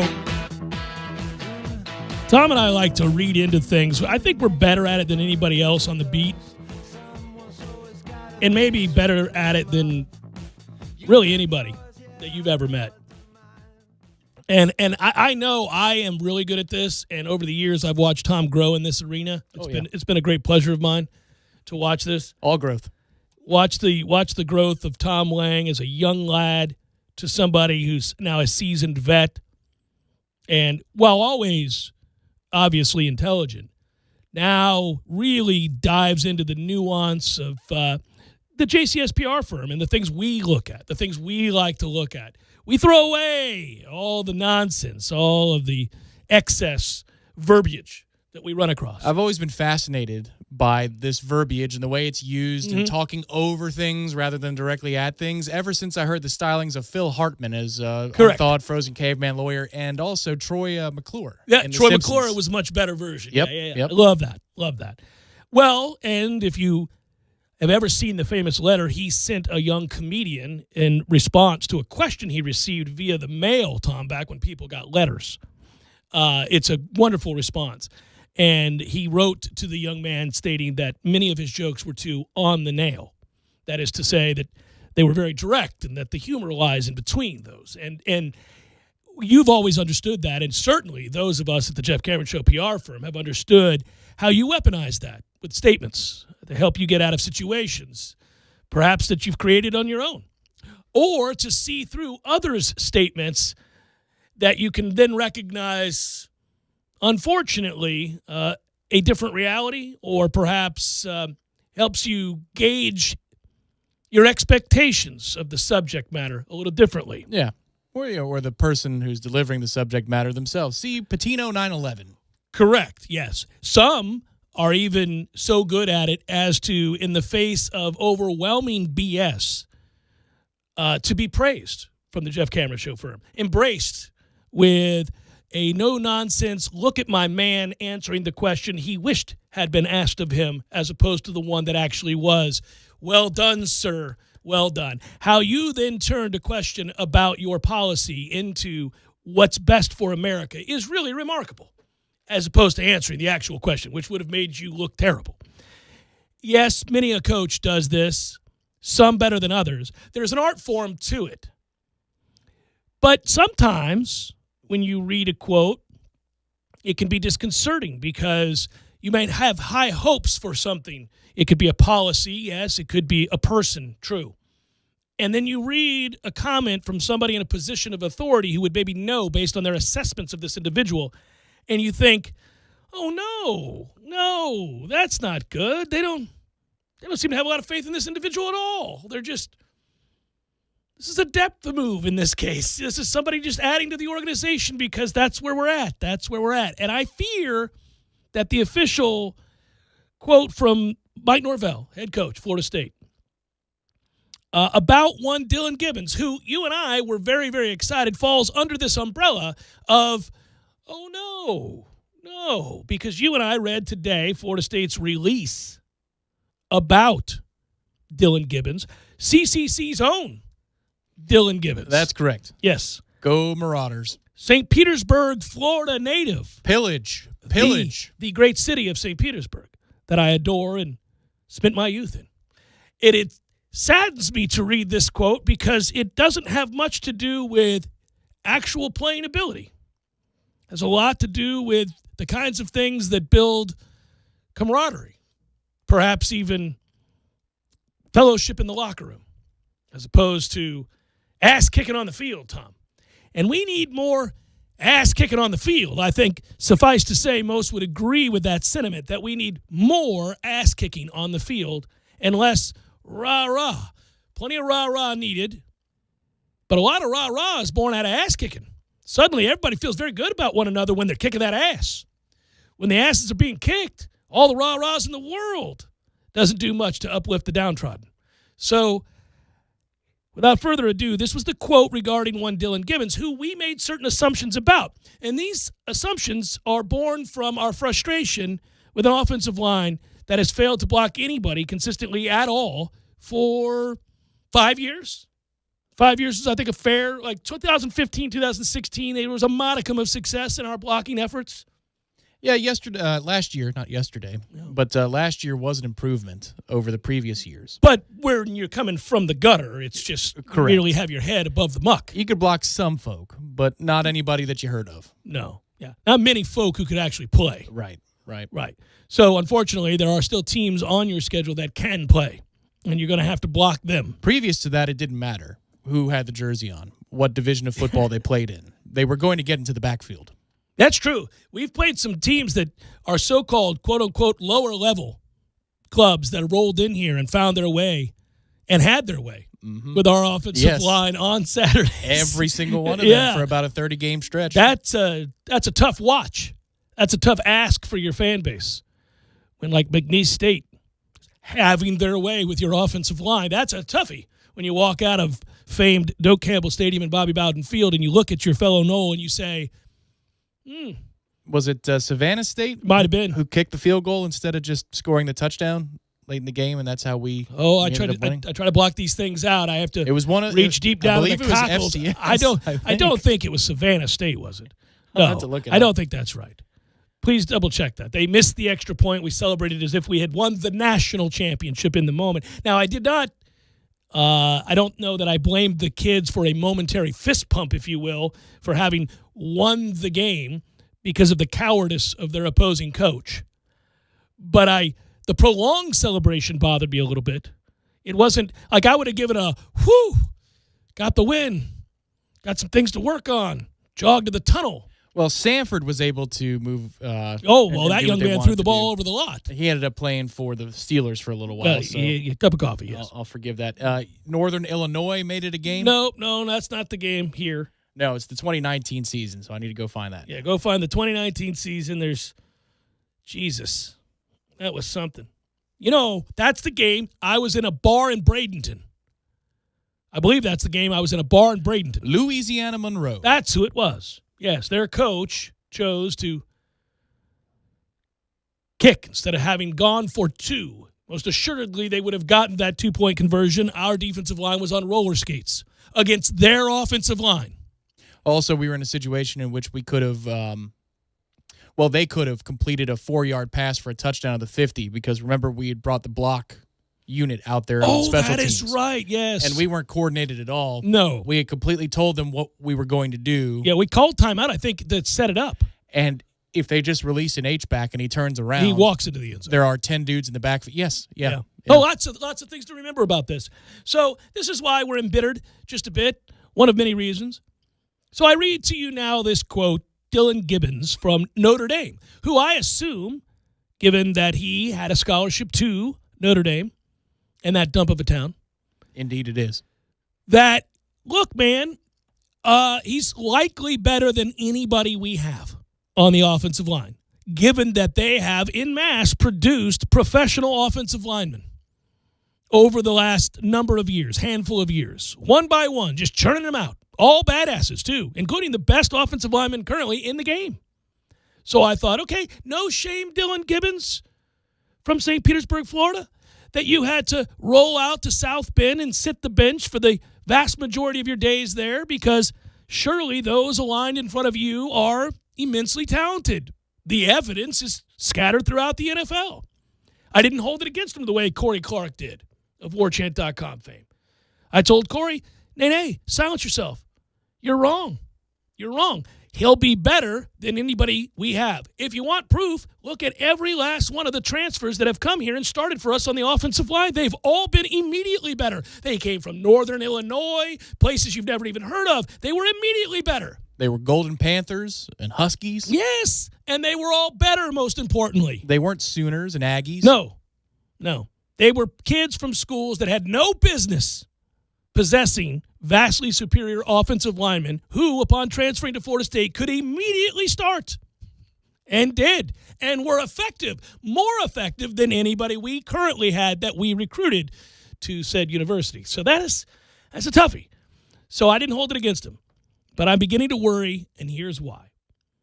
Mike Norvell today. We're incredibly excited to add Dylan Gibbons to our program. He brings a wealth of experience, not only on game day, but also preparing with a competitive mindset every day for those opportunities. He also possesses strong leadership qualities and a phenomenal work ethic. Dylan is another Florida native who will finish his career in his home state, helping us continue to climb in all aspects. All right, that last part is probably an unnecessary reference, PR reference to The Climb. But, okay, well played. He is on brand, on message, usually. He's certainly that. This talk of a wealth of experience, preparation, a competitive mindset, leadership qualities, they don't speak of ass-kicking on Saturdays. They don't seem to be the kind of thing the descriptors used for those that dominate their position and give you a chance to physically whip the man across from you. Yeah, as words matter in these things, first of all, I was very worried I wouldn't see the word aspect. It was the final word in the quote. So, in all aspects. Thankfully, yes. Thankfully. That got in there. It got in there. He got in the final chance he could. Well, he did a good job, if we're going to stay on brand, getting in climb in all aspects as an out. Yeah, in which we do. That's his in which we do is in all aspects. Yes, in all aspects. That's right. So Jimbo's in which we do, the things in which we do, which was always ridiculous, but it does make me chuckle in retrospect. Anyhow, the things in which we do. I think that was on the cutting room floor in 1776, in which we do. Can you add in which we do? Dawes, can we add in which we do? The things in which we do. Will the senator from South Carolina please stand down? That would be the best, Jimbo, talking to the Founding Fathers. In West Virginia, we like to say the things in which we do. Listen, he embarrassed himself so much that day in 1776 that he moved to West Virginia. To hide in shame and start anew. So I don't know, man, what to expect. I will say this. There is tape on Dylan Gibbons in a game playing well, including against us. Right. Now, everybody played very well against us. The thing I'm holding on to, and it's one final strand, is I didn't see the word student and I didn't see the word classroom. That's good news. Because if you either never of those want to words, see that. That would be a real problem. Now, leadership, work ethic, and not just in games, but more so in practice or something along those lines is, that's not good. But I didn't hear anything about leadership in the classroom. Like, I'm sure he's a fine student, but if I'm sure he was at Notre Dame, yes. Well, Norvell's had a month to think about the words that he's going to put down in this graph. Well, maybe they caught him off guard. Unlikely for him. And if they did, that speaks all the more to the problem at hand. Well, no, and I will not attribute him getting caught off guard to this quote. I think this is a carefully worded diminish expectation effort, which is it's fine. We'll see. Maybe he got here and he looked a little out of shape, and then all of a sudden, our boy was like, "Man, what do I mean, this guy's a fat." Derek, hold on that release. Hang on a minute. Hold that quote. Come back to me for the quote. Yeah, he checked in 4% over his body fat that we told him to come in on. That's no good. Yeah, maybe this works out, maybe it doesn't, but I'm gonna have to take a look here. He was a first-team All-State, earned first-team All-State honors his senior season at CCC. Yeah, well, we're in like Class 2B, so congratulations. It's 3A, Tom. Oh, we're bumped up to 3A these days? You're 3A, right. Yeah. It is not the dominant 5A and 6A efforts at Lakewood High School, but 3A is a step up. Well, for a 700 enrollment school, it's not too bad. He also, he made a Tampa Bay Times home team top 30. Oh, all right. Just trying to engender some love for our area. Bobby and Johnny home team said, here we go. There we go. We got you, buddy. Bob Putnam. Yeah. He got in the win against Clemson 47-40. I don't know if he was the catalyst for that victory, Tom. I think he was the difference. You think so? Mm-hmm. Those plays, those moments in which he found his way onto the field, they did amass quite a number in that game. So I don't know. If he's that really quote good, is something. If he's really good and he outplays the quote, because the quote says don't expect much. Maybe if we go 6 offensive linemen in certain sets, like maybe he'll be out there. Hey, there's something to that. Right. We're trying to bludgeon you. But if he's good, can we for the 1 year call him the Waxing Gibbons? Oh, I love it. That's nice. Bryce would really love that. Well, and it makes me smile because Bryce would like that. We're talking about phases of the moon, everybody. So I'll tell you Because this. it's your ass. Yeah, that's good. I like it. I would also say that if he's good, your line just a moment ago will be something we add to the JCS forevermore, which is my man's outplaying the quote. Outplaying the quote's an important distinction because I look carefully at these things. Most of our fans look at, scholarship makeup, recruiting classes, the schedule, when we play certain games, level of quarterback play. Are our coaches living up to their salaries? All of these things. Tom and I are looking carefully. Are we getting kids in here that are outplaying the quote? Right. Because that's a real sign that they're getting guys on campus and coaching them up. Oh, we know the language, man. In golf, for example, mutual friend Trey Jones, if he says that he really battled today or somebody grinded, that means he fired 78 or worse. Yeah, that's I'm proud of him for grinding. That's as nice a quote as you're going to get from a guy who in the moment is furious thanks to your 76. You don't grind with a 65. I learned that in high school. You don't grind with a 65. Yeah. You coast to a 65. Yes, my coach in high school mostly would tell me to keep grinding. That means stop sucking. That is a code for stop sucking. I have many times after playing a round of golf with Tom and thrown up an 89, thought, boy, I was able to grind that 89. There it is. I was able to grind that. Hell of an effort. Hell of an effort to get Didn't to that have 89. my A stuff. Yeah. Sometimes it's that 5-inning start where you give up 2 runs, but the bases were loaded 3 times. You feel better about those. That got the all-important double play, maybe a pop-up. He really, he was able to grind his way. Yeah. No, that's true. That's true. So we'll see if Dylan Gibbons can overcome the Mike Norvell statement and or quote, because the JCS PR firm says, red alert, red alert. Come back with probables. Hang tight.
Another loss? What's another loss?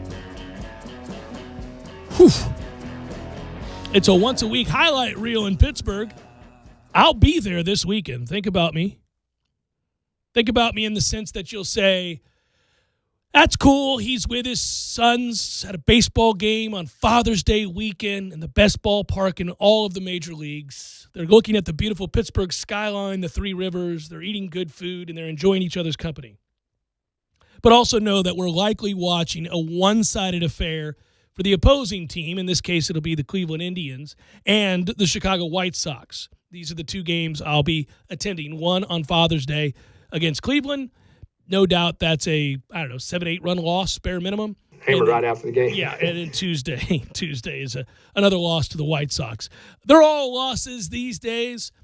I do get a lot of people who suggest to me that because they can't run the bases, or if they do hit home runs, they are capable of missing the base. Ke'Bryan Hayes hit a home run, had it taken away against the Dodgers because he didn't touch first base. That felt a little bit like, what do you think that's akin to? It felt a little bit like the dumbass that runs 80 yards and is about to score and drops the ball trying to be cool on the one without crossing the goal line. Yeah, D-Jax did that against the Cowboys years ago. It was on Monday Night Football or something like that. Lots of players have done it. It turned into a big thing. Remember in college it happened a couple times? It did. Yeah, I think other than that, I don't know of one off the top of my head that would be akin to. I don't think I've ever seen it. It would be like a hockey play, and they go back and they check for offside. And let's say that it's sustained zone pressure for like a minute, leading to a really big goal that ties the game in the third or something. And then they call offside. And then the coach challenges it, and then they go look, and you're like, oh, none of this mattered. Yeah. So this last minute and a half didn't mean anything. It never happened, right? So they drop the puck back, and they mark the time. But that's not the same because...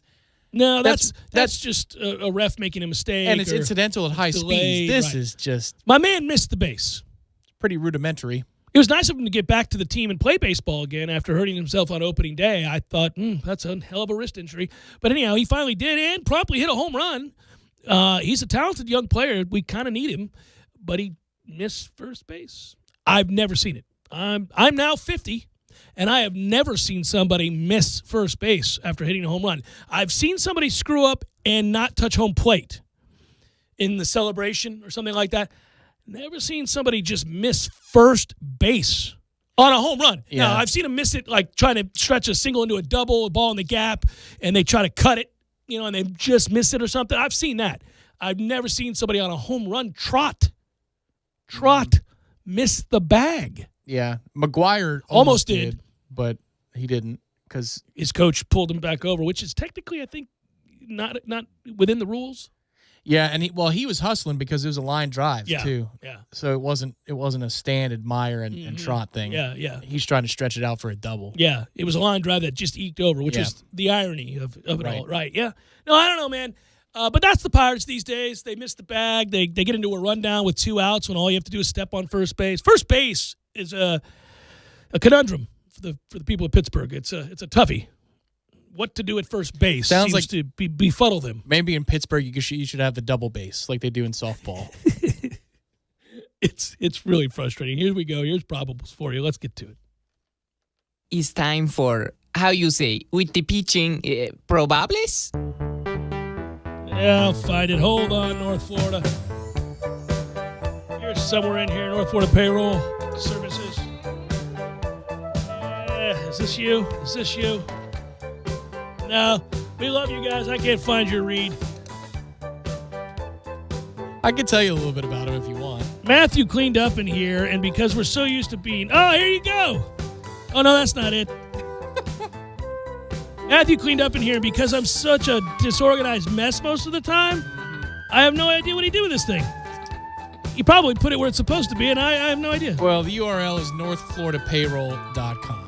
They have full online applicant onboarding. Yes, they do. Remember that? Yeah, I do. I remember all that. So what they'll do essentially... You got to save yourself a headache today. Rather than the headaches of having to look for copy or anything like that, they just go to a website, your website, and they say, hey, we can plug in an app right here, points right to us for applications. We take care of your payroll. We'll take care of your termination. It's really simple.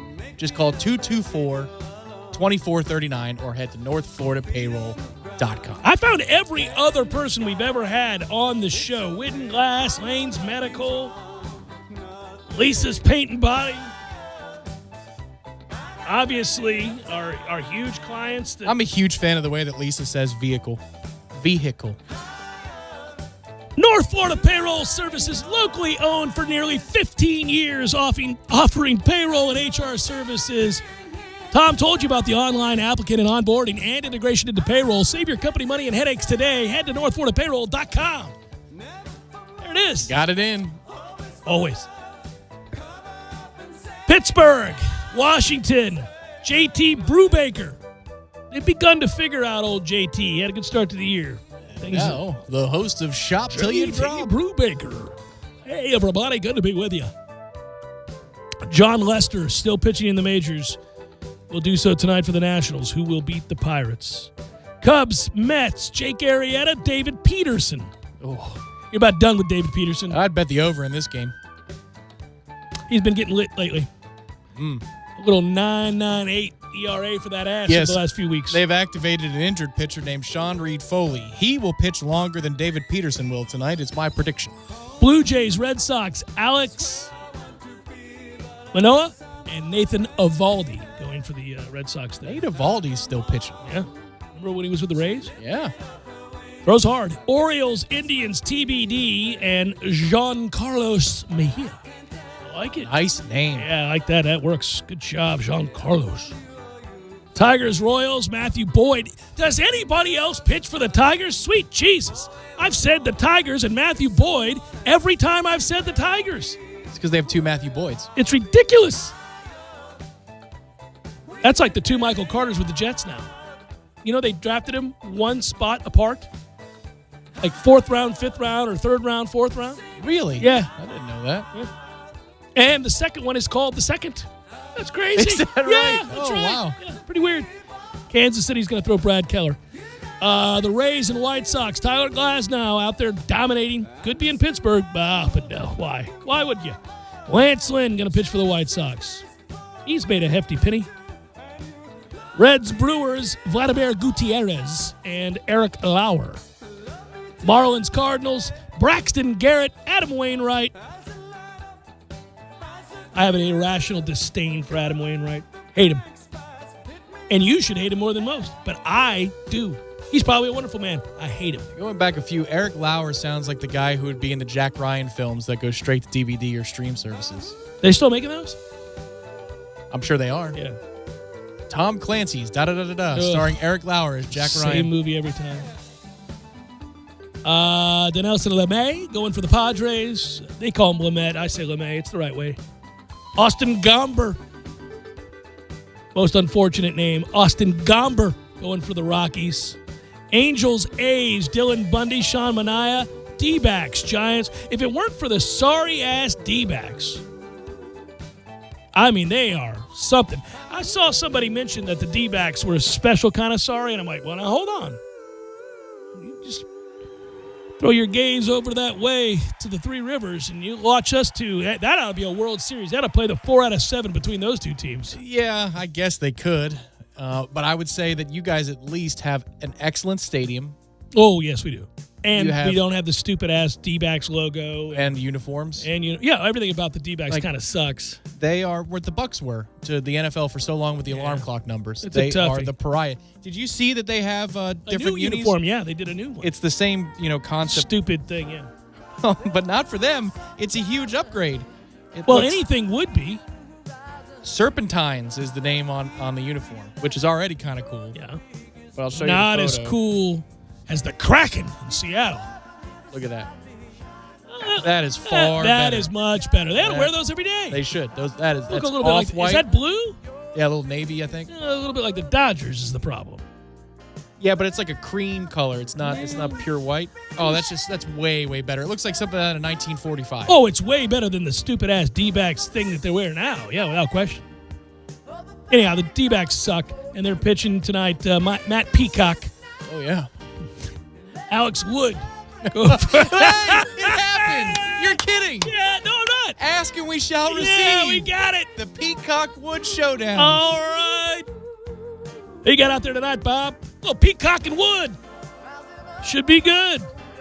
All right. Throwing the first pitch as Odell introduces him will be Mr. Wilcock. Tonight's matchup sponsored by Cialis. Matt Peacock going against Alex Wood. Twins, Mariners, Kenta Maeda and Marco Gonzalez. Want to thank Mr. Wilcock for naming me the interim head coach. Ooh. All right. Phillies, Dodgers, Spencer Howard and Tony Gonsolin. And that is a look at those that shower us out of the... Make a list, oh baby. Make a list of the things I'll do for you. Yeah, that's that, man. That's it. That's all. Enjoy it. Hopefully, if you guys stream the show, you'll get to hear this. Who knows? Our service provider for this thing, Hipcast, is a piece of crap, and it doesn't always work effectively. And we're going to look to remedy that in the very near future with lots of things that are going on. But in the interim, I just can vent a little bit. Our apologies. It's not our incompetence, I assure you. Whole lot of remedies. Lots of remedies. Remedies everywhere you look. It's like that the snake oil salesman with he brought the carriage of all the medicines from town to town in the 19th century. You ever see the video for Michael Jackson and Paul McCartney's Say? No. That's what it is. Oh, really? Yeah, they're snake oil salesmen, yeah.